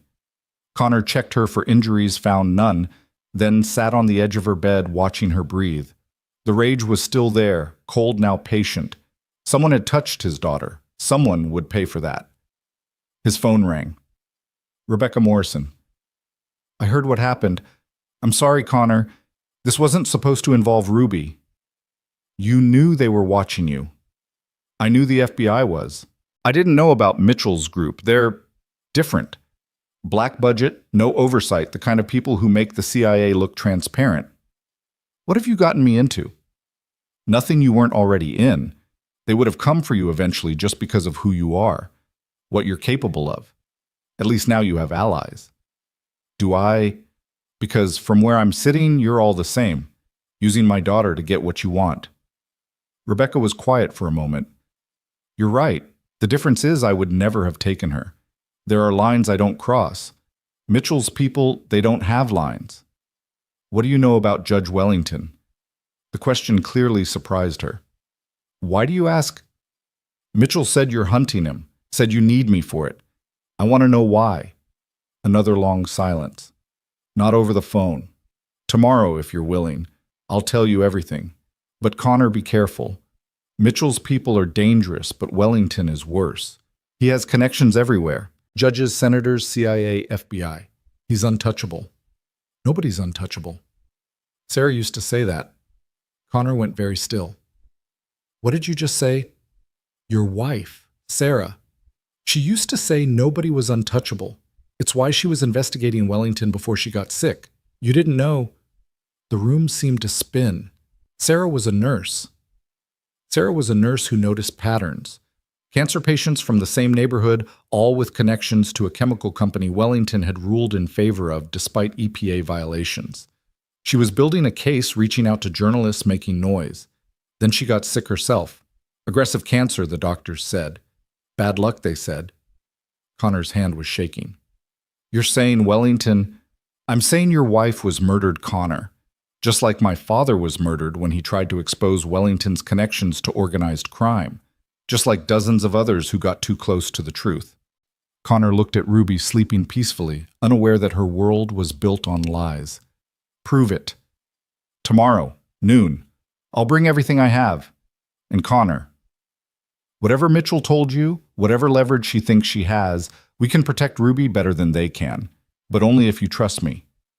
She hung up, leaving Connor in the dark with his sleeping daughter and the growing certainty that the last 7 years had been an illusion. Sarah hadn't died of random cancer. She'd been murdered for trying to do the right thing, and he'd been hiding in this small town fixing pipes while her killer walked free. Ruby stirred in her sleep, mumbling something about dinosaurs.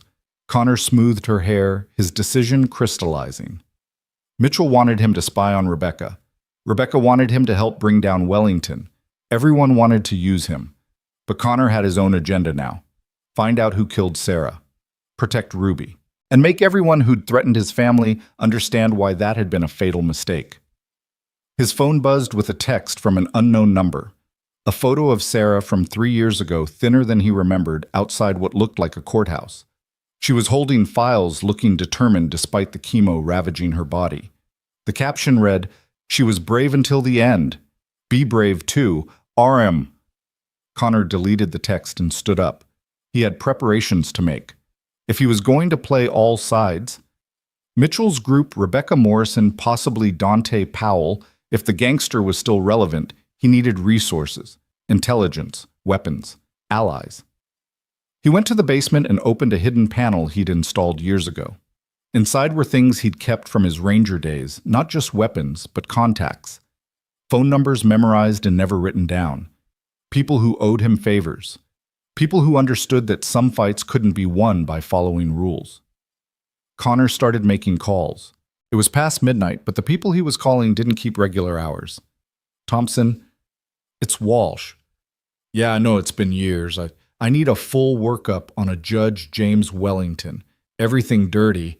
I know it'll cost. Name your price. Martinez, it's Connor.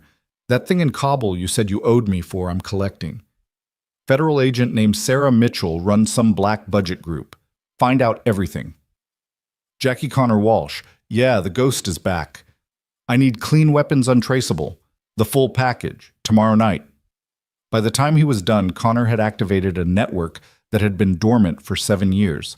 People who worked in shadows who understood that sometimes justice and law were different things.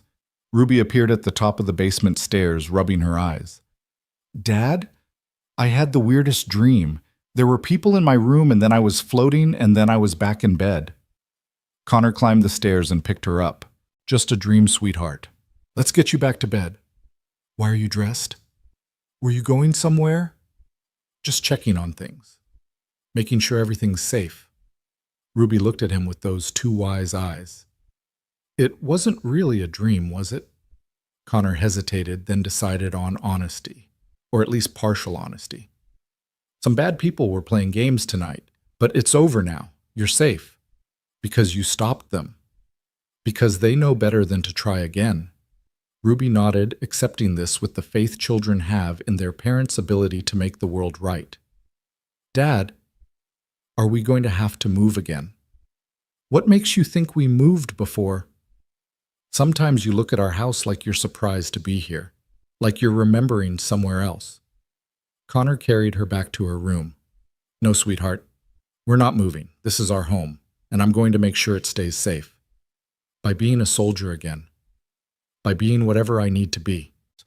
Ruby settled back into bed, but her eyes stayed on him. Mom would understand, you know. If you had to be a soldier to keep me safe, she'd understand. Connor's throat tightened. How do you know that? She told me. When she was sick. She said Daddy was a hero who pretended to be normal, but someday he might have to be a hero again, and that it would be okay. Connor kissed her forehead, unable to speak. Dad, Ruby's voice was getting sleepy again. The people who took me tonight, are they the same people who made Mom sick? Children saw everything understood more than adults realized. Connor chose his words carefully. I don't know yet, but I'm going to find out. And if they are, then they'll learn why that was a mistake. Ruby smiled slightly, already drifting back to sleep. Good. Mom would want that too. Connor sat with her until her breathing deepened, then went to his own room. The photo of Sarah on his nightstand seemed different now, not just a memorial to lost love, but evidence of a crime he'd been too blind to see. His phone buzzed, Mitchell's device, the one she'd given him to report on Rebecca. First check in, the text read, confirm receipt. Connor typed back, confirmed. Meeting Morrison tomorrow noon, we'll report after.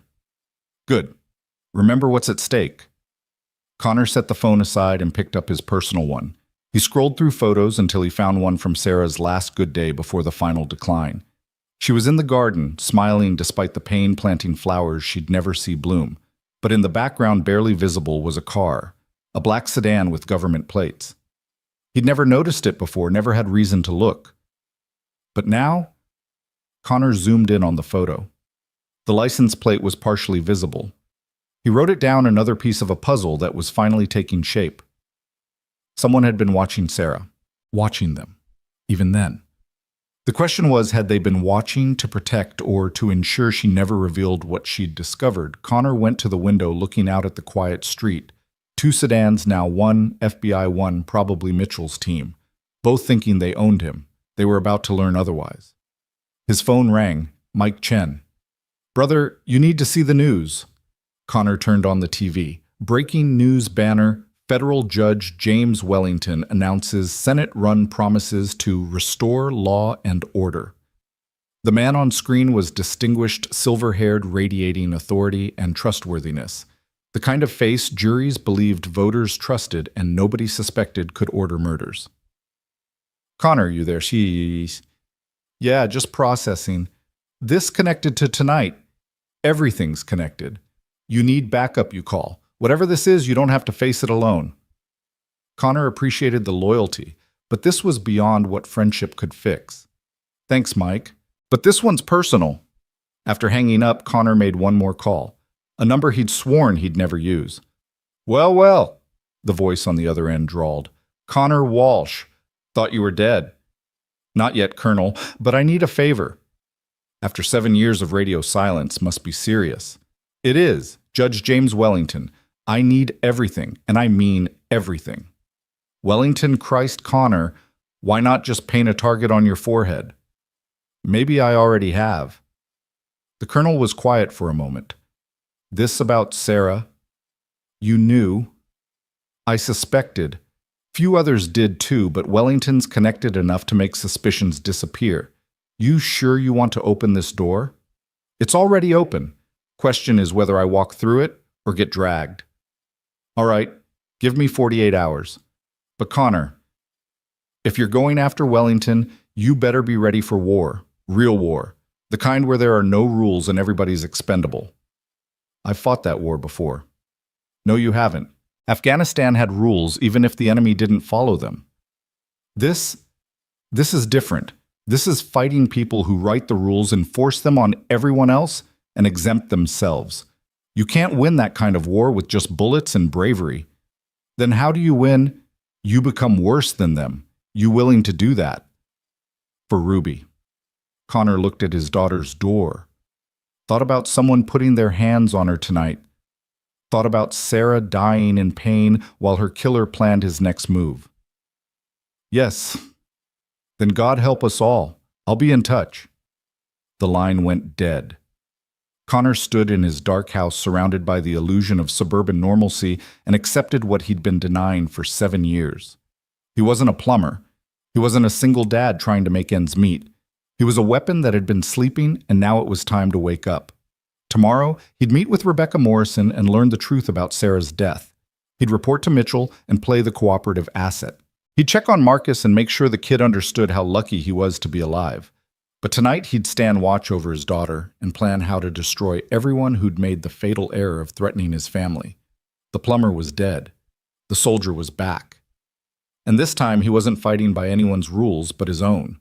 The abandoned warehouse on Henderson's outskirts didn't look like much from the outside rusted metal siding, broken windows, weeds growing through cracks in the concrete. But Connor recognized the signs of a professional operation, the subtle cameras, the reinforced doors disguised as rust, the way the seeming decay was carefully curated to discourage visitors. Rebecca Morrison stood in the center of the main floor, surrounded by boxes of documents, computer screens, and what looked like years of obsessive investigation mapped out on bulletin boards. She'd traded her suburban mom costume for tactical pants and a black sweater looking more like the dangerous woman Agent Mitchell had described. "Welcome to my real office," she said as Connor entered. "Not as cozy as neutral ground, but it serves its purpose." Connor scanned the space, noting exits, defensive positions, the two men trying to look casual near the back door. "You have security. Former colleagues. People who understand that justice and law aren't always the same thing." She gestured to a table where files were spread out. "Before we begin, I need to know, are you recording this?" Connor pulled out Mitchell's phone. His own phone removed the batteries from both and set them on a metal shelf. Satisfied. "It's a start."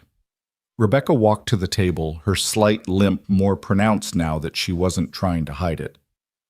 Sarah's investigation began 3 years before she got sick. She was working in the cancer ward, seeing patterns others missed or ignored. She opened a file revealing medical records, charts, newspaper clippings. 17 cancer patients over 2 years, all from the Riverside neighborhood. All under 40, all aggressive cases, all dead within 18 months of diagnosis.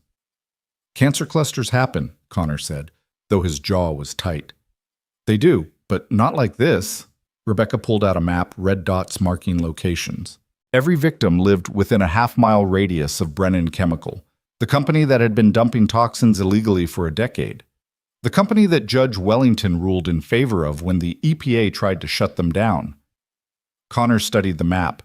Sarah had made those dots. Her handwriting labeled the margins with notes, questions, connections. "She never told me she was investigating this." "She was protecting you and Ruby. She knew how dangerous Wellington was." Rebecca opened another file. "This is Thomas Morrison, my father. No relation despite the shared last name I adopted. He was a forensic accountant who discovered Wellington was taking bribes from Brennan Chemical. Payments routed through shell companies, hidden in campaign contributions, washed through his wife's consulting firm." The photo showed a middle-aged man with kind eyes and Rebecca's sharp features. Wellington had him framed for embezzlement. Dad was arrested, convicted in Wellington's own courtroom conflict of interest that somehow no one noticed. He died in prison 3 months later, stabbed by an inmate who got early release the next week. "And Sarah?" Rebecca pulled out a medical file.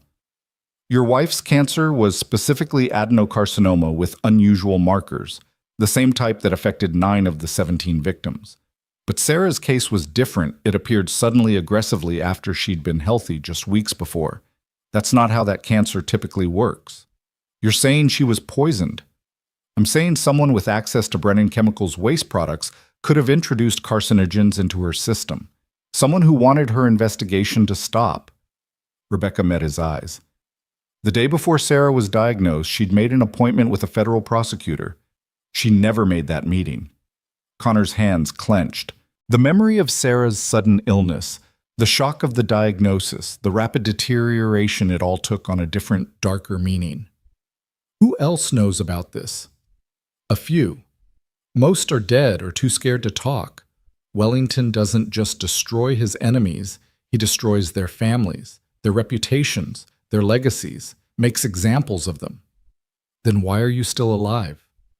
Rebecca smiled coldly. "Because I became someone else. Rebecca Morrison doesn't exist in any system that matters. I'm a ghost with resources, skills, and nothing left to lose. I've spent 7 years planning Wellington's destruction, but I needed someone like you, someone with the skills and the motivation to see it through." "You knew about Sarah when you approached me." "I knew she was investigating Wellington. I didn't know she was murdered until I dug deeper after our first meeting.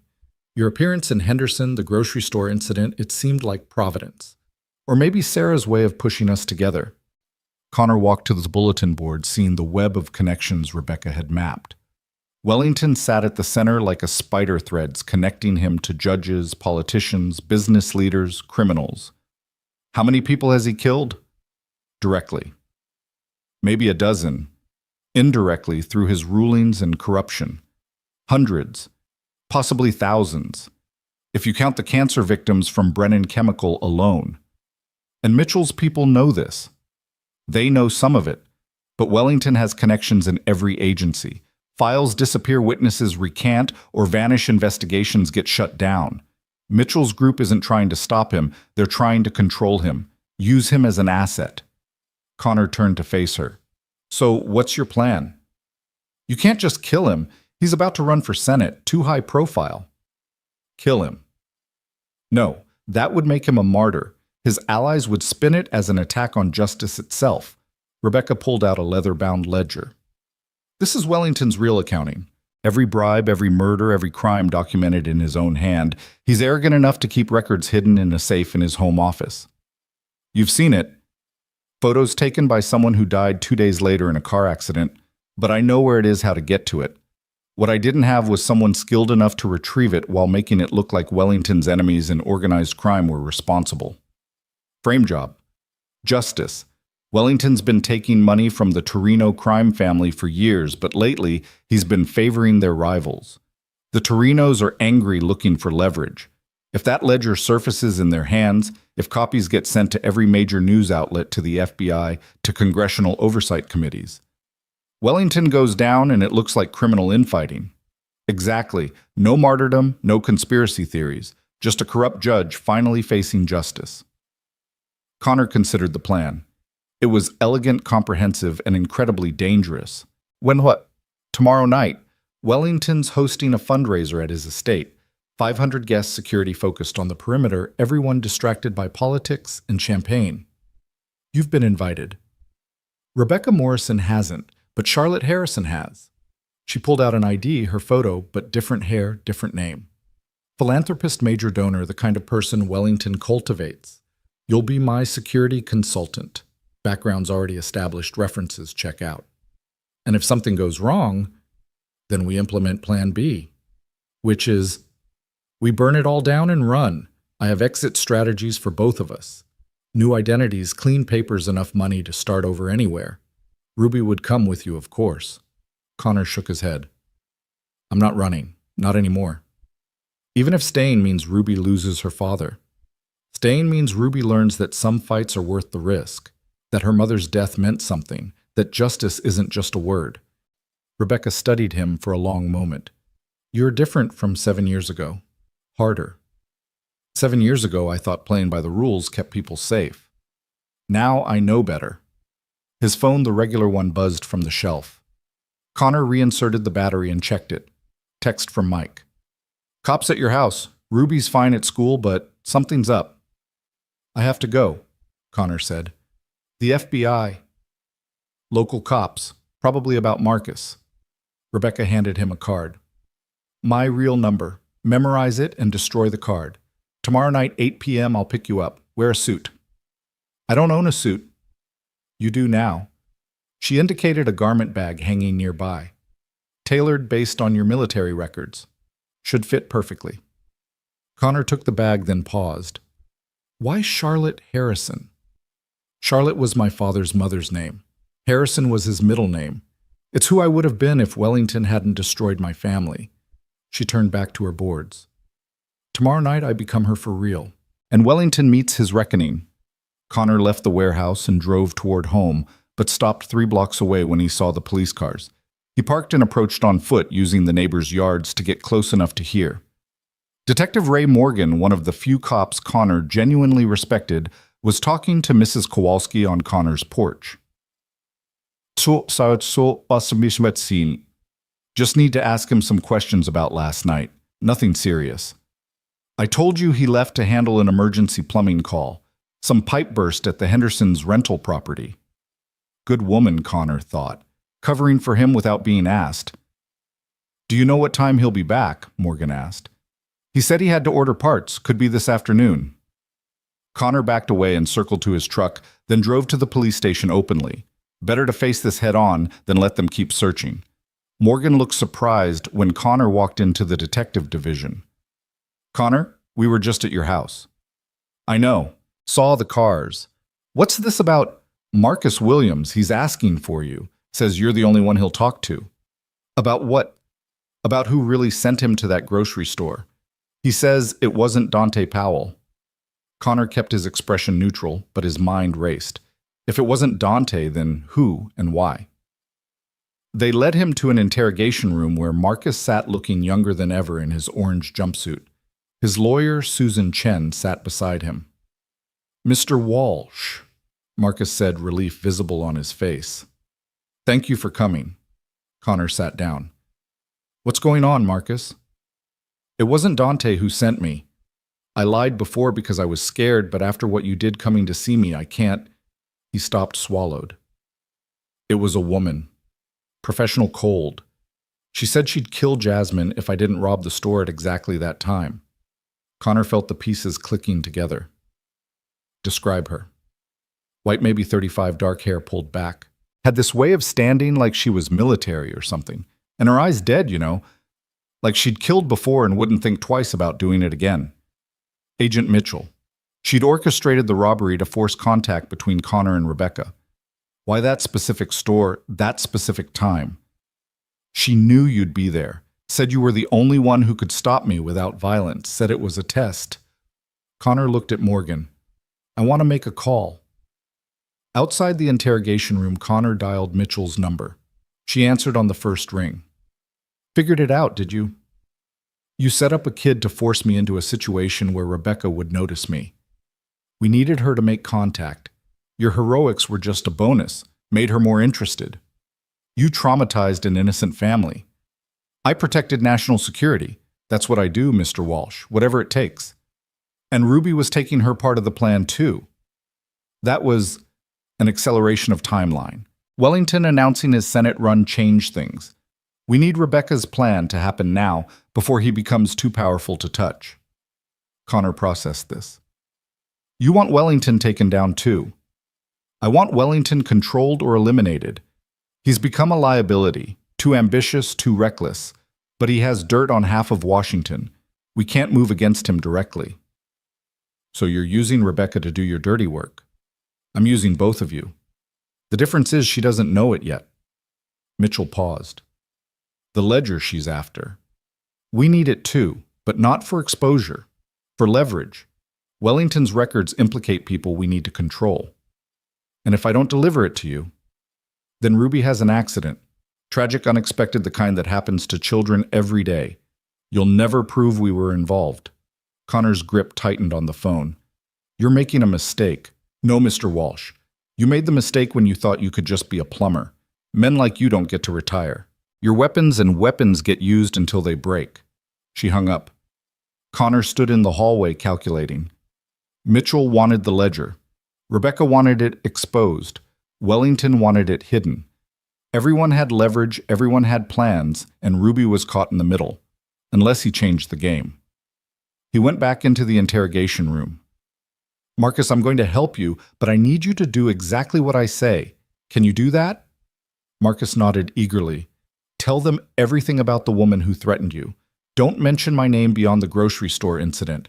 Your sister is safe. I'll make sure of that. But you need to seem cooperative without actually knowing anything useful. Can you do that?" "Yes, but why are you helping me?" "Because you're collateral damage in someone else's war, and I don't leave innocent people behind." Connor looked at Susan Chen. "Get him a deal. Coercion diminished responsibility. He was a victim too." Outside the station, Connor called Mike. "I need a favor. A big one." "Name it." "Tomorrow night, I need you to watch Ruby, but not at my house. Take her somewhere safe, somewhere nobody would think to look." "The cabin." Mike's hunting cabin, 60 miles into the mountains, off the grid, defensible, stocked with supplies. "Perfect." "How long?" 48 hours, maybe 72, if something happens to me." "I'll raise her like my own. You know that." Connor's throat tightened. "Thanks, brother. You want to tell me what's really going on?" "The less you know, the safer you are. Just keep her safe." "Roger that." Connor drove to Ruby's school, arriving just as classes let out. She ran to him, backpack bouncing, face bright with 8-year-old energy. "Dad, guess what? I got an A on my spelling test." "That's great, sweetheart." He hugged her tighter than usual. "Hey, how would you like to go camping with Uncle Mike for a few days?" Her face lit up. "Really? Can we make s'mores? All the s'mores you want." As they drove home to pack, Ruby chattered about school, about her friends, about everything except last night. But Connor caught her watching him in the mirror, those green eyes holding questions she wasn't asking. "Dad, is this camping trip because of the bad people?" Connor chose honesty. "Partly. Uncle Mike will keep you safe while I fix some things." "Fix things like a plumber, or fix things like a soldier?" "Both, maybe." Ruby was quiet for a moment. "Mom would want you to be careful." "I know. But she'd also want you to stop the bad people." "How do you know that?" Ruby pulled out a piece of paper from her backpack. It was one of Sarah's journals, a page Ruby had apparently saved. Sarah's handwriting filled the page. "Evil thrives when good people do nothing. Connor thinks he protects us by being normal, by hiding what he is. But someday the world will need the man I married, the warrior, with a conscience, the protector who stands between the innocent and the darkness. When that day comes, I hope he remembers that fighting for justice isn't the opposite of being a good father. It's the ultimate expression of it." Connor had to pull over, his vision blurred with tears he wouldn't let fall. "She knew, didn't she?" Ruby said softly. "She knew you'd have to be a soldier again." "Yeah, baby, she knew." "Then it's okay. Do what you have to do. I'll be safe with Uncle Mike." That evening, after Ruby was packed and delivered to Mike's capable hands, Connor stood in his empty house preparing for war. The suit Rebecca had provided fit perfectly expensive fabric tailored to conceal weapons, looking like something a high-end security consultant would wear. He loaded the SIG, strapped a knife to his ankle, and placed the various phones his Mitchell's a burner in different pockets. Each one connected to a different faction in this war, each one a liability and an asset.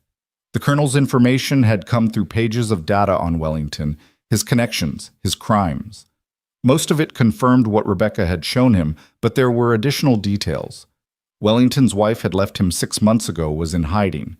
His son had died of an overdose, supposedly suicide but suspicious circumstances. The man had destroyed his own family along with everyone else's. Connor's regular phone buzzed.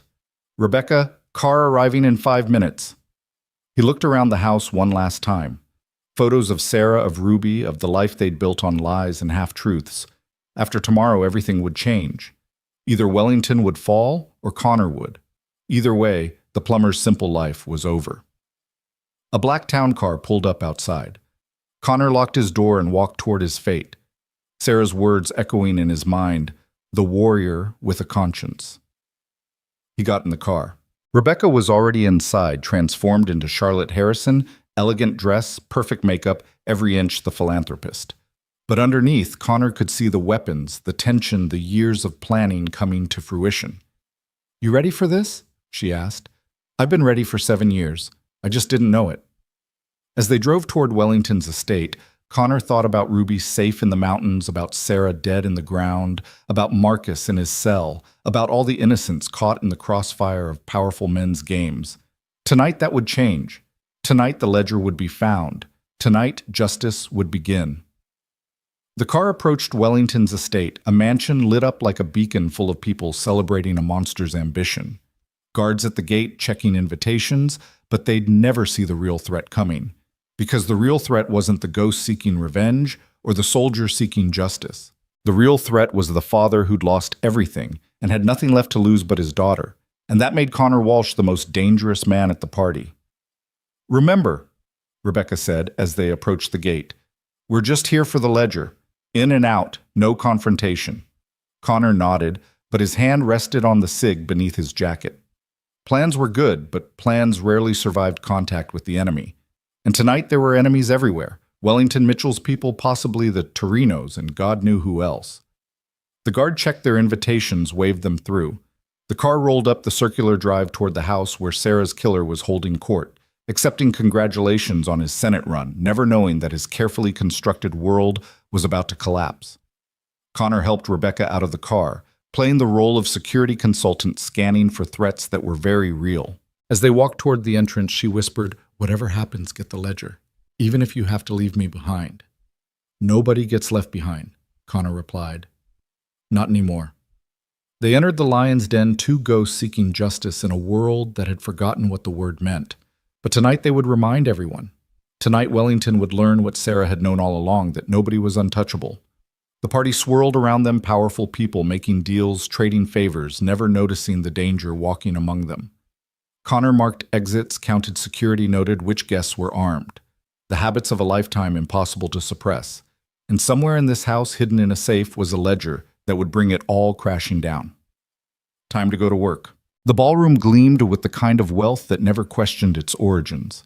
Crystal chandeliers cast dancing shadows across marble floors while a string quartet played something classical and forgettable.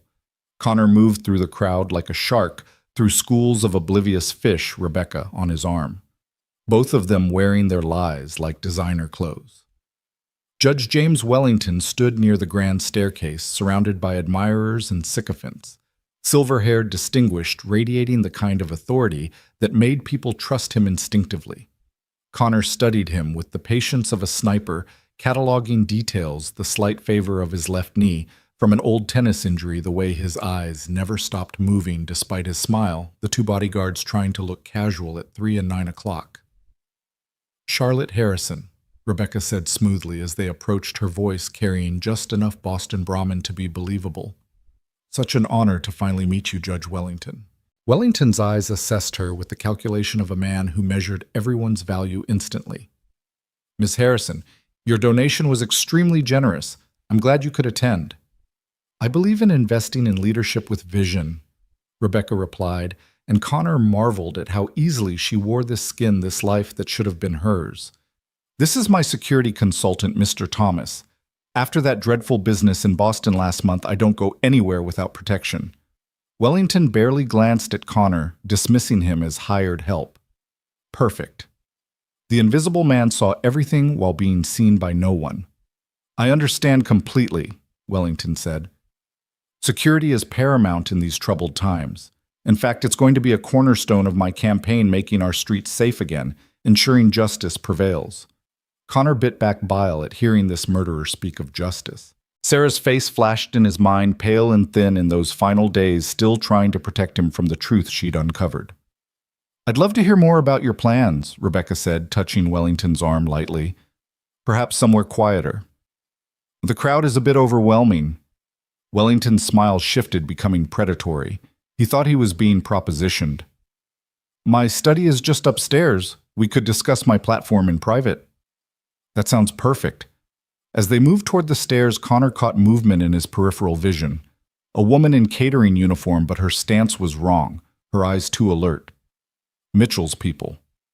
They were here watching, waiting for Connor to deliver the ledger. Wellington's study was exactly what Connor expected: dark wood leather-bound books that had never been read, photos with powerful people, and behind the desk, a painting that was slightly askew. The safe.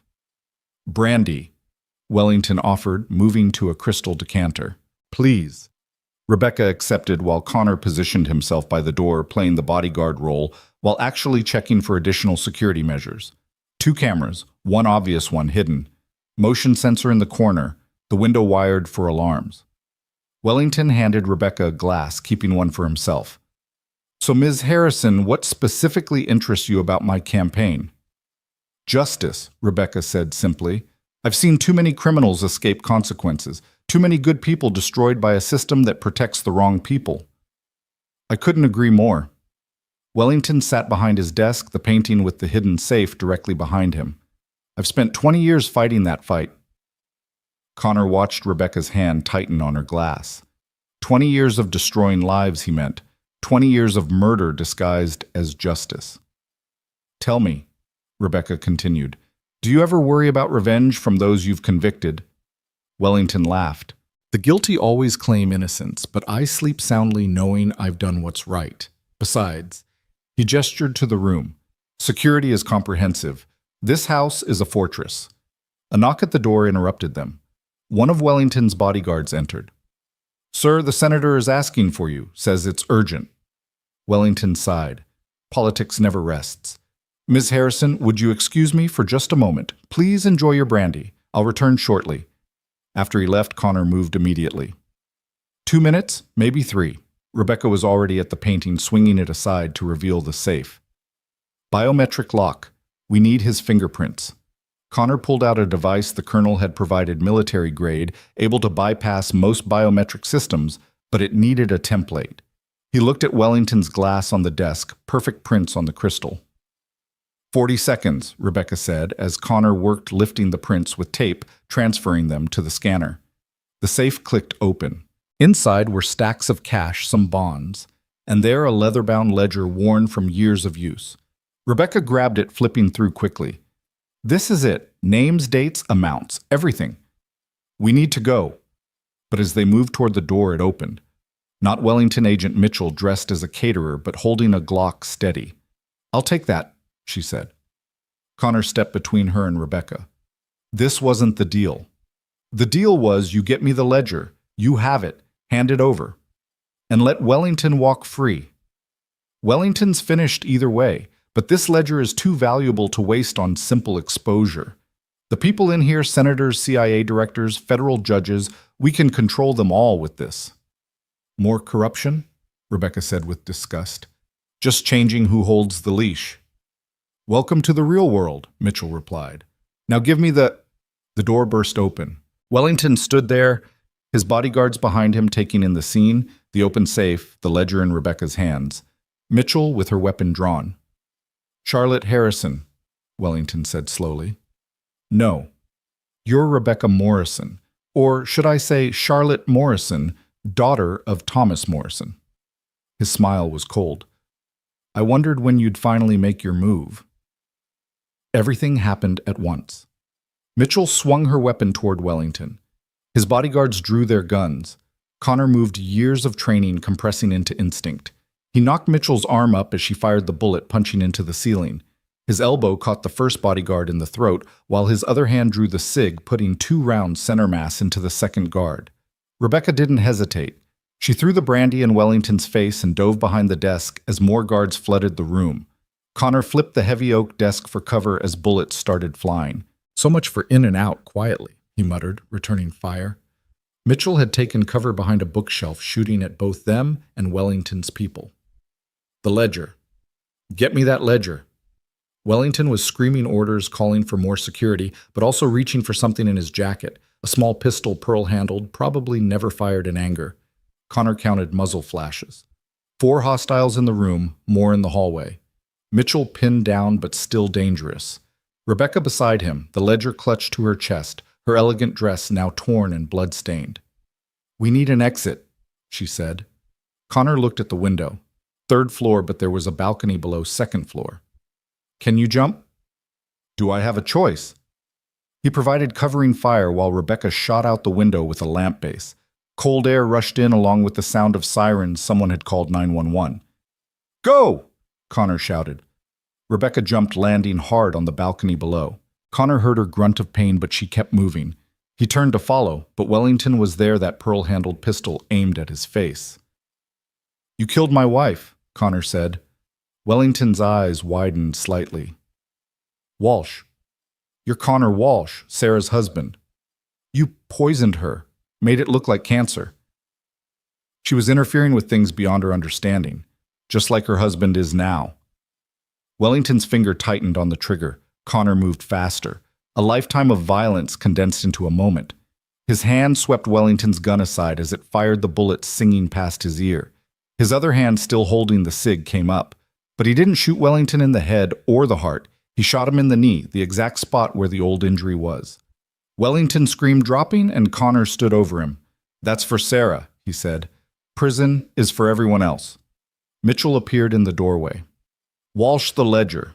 Already gone, Connor said, backing toward the window. Your move, Mitchell. Save Wellington or chase us. Can't do both. He jumped. The landing rattled his bones, sent fire through his bad shoulder, but he rolled with it, came up running. Rebecca was already at the edge of the 2nd balcony, looking down at the gardens below. There. She pointed at a service van parked near the kitchen entrance. Behind them, gunfire erupted as Mitchell engaged Wellington's remaining security. They jumped again, bushes breaking their fall thorns, tearing clothes and skin.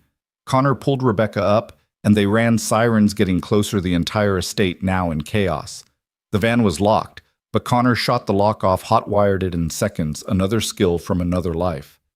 They tore out of the estate as police cars screamed past them, going the other direction. "The ledger," Connor said as he drove. "Where?" Rebecca pulled it from inside her dress where she'd secured it. "Right here."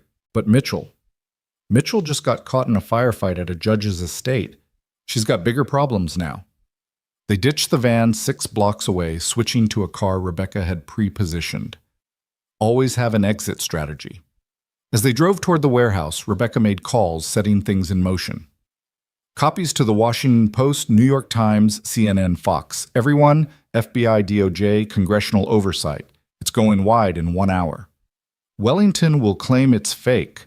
Not with his blood on it, not with his fingerprints on every page, and not with the recordings I've been making for 3 years of his conversations admitting to parts of it. Connor looked at her. "You've been recording him." "I've been recording everyone. Insurance." She pulled out a phone, hit play. Wellington's voice filled the car. Thomas Morrison was becoming a problem. Sometimes problems need permanent solutions. That's admission of conspiracy to commit murder, among other things. They reached the warehouse. Rebecca's people were already packing up, destroying what couldn't be moved. She moved to her computers, uploading files, sending the final salvos of her 7-year war. Connor's phone rang. "Mitchell." "You played me," she said without preamble. "You played yourself. You thought you could control everyone, threaten my daughter, manipulate kids like Marcus. You're no better than Wellington." "Wellington's in surgery. He's claiming you and Morrison tried to assassinate him." "Good thing there's a ledger full of evidence saying otherwise." "That ledger was supposed to be mine." "Sue me." Mitchell's voice went cold. "This isn't over, Walsh. You've made an enemy of people you can't even imagine. Take a number." He hung up and immediately called Mike. "How's Ruby?" "Safe. Making s'mores and telling ghost stories. Kid's tougher than most rangers I knew. Keep her there another day. Things are about to get crazy." "Already is. News is breaking everywhere. Judge Wellington accused of massive corruption. FBI, CIA, dozens of officials implicated. You did this. We did this." "Sarah would be proud." Connor's throat tightened. "Yeah, she would." The warehouse doors burst open. Not police, the Torino crime family, here for their piece of Wellington. The lead man, Vincent Torino himself, walked in, flanked by 6 soldiers. "Ms. Morrison," Vincent said smoothly, "I hear you have something that belongs to us." "The ledger's already public," Rebecca said, "but I saved something special for you." She handed him a folder. Vincent opened it, smiled. "Wellington's offshore accounts. How generous." "He stole from you. Seemed only fair you get it back." "And what do you want in return?" "Nothing. We're done here. Wellington's finished, and we all get to watch him fall." Vincent studied them for a moment, then nodded. "The Torinos remember their friends Ms. Morrison, and their enemies." "Which are you?" "Neither. I'm a ghost, and ghosts don't take sides." Vincent laughed. "I like you, both of you. If you ever need anything." He left the offer hanging and walked out with his men. Connor and Rebecca stood in the empty warehouse, the weight of what they'd done settling over them. "What now?" Connor asked. "Now we disappear. I have a plane waiting, new identities prepared. You and Ruby can start fresh anywhere." "What about you?" Rebecca looked at her boards one last time, then started pulling them down. "Charlotte Harrison dies tonight. Rebecca Morrison never existed. Tomorrow I'll be someone else entirely." That's not an answer. She turned to him, and for the first time since they'd met, she looked vulnerable. "I've spent 7 years focused on revenge. I don't know how to do anything else." Connor understood that emptiness the void left when purpose disappeared. "You could try living. Actually living, not just existing for someone else's destruction. Is that what you're going to do?" "I'm going to raise my daughter, teach her to be strong and good and brave like her mother. Maybe fix some pipes. Maybe help kids like Marcus who get caught in bad situations. Use these skills for something better than violence." "Sounds nice. Sounds normal." You could try normal too. Rebecca laughed, but it was sad. I don't even know what normal looks like. Connor's phone buzzed. A text from an unknown number, but he recognized the style, the colonel. It's done. Wellington arrested. Federal charges filed. He'll die in prison. Rebecca sank into a chair, 7 years of tension finally releasing. It's really over. The revenge is over. Life is just beginning. She looked up at him. Connor Walsh, are you actually suggesting I might have a future beyond this? I'm suggesting everyone deserves a second chance, even ghosts. Before she could respond, Connor's phone rang. Ruby. Dad? Uncle Mike let me watch the news. They said a bad judge got arrested. Was that the one who hurt Mom? Yes, sweetheart. Are you okay? I'm okay. I'll come get you tomorrow. Dad is the pretty lady from the grocery store with you, Rebecca. Connor looked at Rebecca, who was pretending not to listen. How did you know? I told you I notice everything. Is she okay too? Yeah, she's okay. Good. Maybe she can come to dinner sometime, when she's done being sad. Kids saw everything. Maybe. Get some sleep, baby. Love you, Dad. Love you too. He hung up to find Rebecca watching him with an unreadable expression. Dinner, she said. She likes you. Said you were sad but trying not to be. 8-year-olds shouldn't be that perceptive. 8-year-olds who've lost parents see the world differently. Rebecca stood, began gathering the few things she was taking. I should go. The plane will wait. Connor stepped closer. You don't have to run anymore. Wellington's done. Mitchell's compromised. The Torinos are satisfied. You could stay. Stay and do what I'm not a small-town kind of person. Neither was I, but it grows on you. Connor, she paused, searching for words. I used you, manipulated the situation to get you involved. Your wife. You didn't kill Sarah. You just showed me who did, and now he's facing justice. That's all I wanted. Is justice enough? Connor thought about it. No, but it's a start.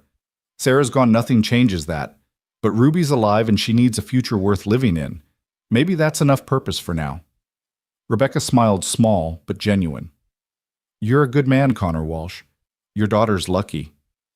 She could use strong women in her life, too. Role models who know how to fight but choose when not to. Are you actually asking me to stay in Henderson? Get a normal job? Pretend to be a regular person? I'm saying everyone deserves a second chance, even people like us. Rebecca looked around the empty warehouse at the remnants of her 7-year obsession. Then she looked at Connor standing there in his ruined suit, blood on his shirt, offering something she hadn't dared imagine a future. I don't even have a real name anymore, she said softly. Then pick one. Be whoever you want to be. It's that simple. Nothing's simple, but it's possible. Her phone buzzed, the pilot wondering about departure. She looked at it for a long moment, then typed something and put it away. I told him to file a flight plan for tomorrow instead, just in case. Connor smiled. Ruby will be happy. She's been asking for someone to help with her science project. Something about butterflies. Butterflies? Rebecca laughed, and it sounded like years of weightlifting. I studied entomology in college, before everything went wrong. See, already useful. They stood there in the empty warehouse, two broken people considering the possibility of becoming whole. Outside, sirens wailed as Wellington's empire crumbled. The news would dominate headlines for weeks. Lives would be destroyed and rebuilt. Justice, imperfect but real, would be served. But inside there was quiet. Peace, even. The kind that comes after a long war finally ends. I'll need a place to stay, Rebecca said. If I'm trying this normal thing. There's an apartment complex near Ruby's school. The landlord owes me a favor. I fixed his pipes for free when his kid was sick. Of course you did, she shook her head. Connor Walsh, plumber and protector. Just a dad trying to raise his daughter, right? And what am I in this scenario? Connor considered. A friend. Someone who understands that the past shapes us but doesn't have to define us. Someone starting over. Charlotte, she said suddenly. What? My name. If I'm starting over, I want to be Charlotte, not Morrison, not Harrison, Charlotte Adams. New name for a new life. Charlotte Adams. Connor tested the name. Sounds like someone who could teach kids about butterflies. Or help a single dad remember there's life beyond survival. They left the warehouse together, driving through Henderson's quiet streets toward uncertain futures. The radio was full of breaking news about Wellington, about corruption exposed, about justice served, but Connor turned it off. That was the past now. I should warn you, he said as they drove. Small-town life is really boring, like seriously boring. PTA meetings, bake sales, little league games. Sounds terrifying, Charlotte replied, but she was smiling. Do I have to learn to bake? Ruby would love that. Fair warning, she's obsessed with dinosaur-shaped everything. Dinosaurs I can handle. It's the normal human interaction I'm worried about. They pulled up to Connor's house. The lights were off. Ruby safe in the mountains with Mike, but tomorrow she'd be home. Tomorrow, life would begin again. Thank you, Charlotte said quietly, for offering this chance. Thank you for showing me the truth. About Sarah, about Wellington, about everything. What do we do now? Connor looked at his small, ordinary house, thought about his daughter, about the future stretching ahead full of possibility instead of just pain. Now we try to live. Actually live. Make Sarah proud, make your father proud, raise Ruby to be better than us, fix what's broken, protect what matters, and maybe find some peace. That sounds like a good plan. It's a start. Charlotte looked at him, this man who'd lost everything and somehow kept his humanity, who'd been weapon and protector, soldier and father, never losing sight of what mattered. Connor, what if I'm not good at normal? Then you'll fit right in. None of us are. She laughed, real and unguarded. Dinner tomorrow. After Ruby gets back, I should probably meet her properly if I'm going to help with butterflies. 6 o'clock. Ruby insists on mac and cheese Wednesdays. Mac and cheese, Charlotte tested the words like a foreign language. I can do that. As Connor watched her drive away to whatever hotel she'd chosen, he thought about second chances. About Sarah, who'd wanted him to be the warrior with a conscience. About Ruby, who saw everything and loved anyway. About Marcus getting a second chance at being a good brother. About Charlotte learning to be human again after years of being a ghost. His phone buzzed. Mike. News says Wellington's lawyering up, but the evidence is overwhelming. He's done. You did it, brother. Connor typed back, we did it. All of us. Another text, this one from Susan Chen. Marcus is being released tomorrow. Charges dropped due to coercion. He asked me to thank you. Then Agent Mitchell, this isn't over. Connor deleted Mitchell's message without responding. It was over enough. Wellington would face justice. Ruby was safe. And tomorrow a woman named Charlotte Adams would come to dinner and help with a butterfly project. It wasn't the life he'd planned. Sarah was still gone. That hole would never completely heal, but it was life real and messy and full of possibility.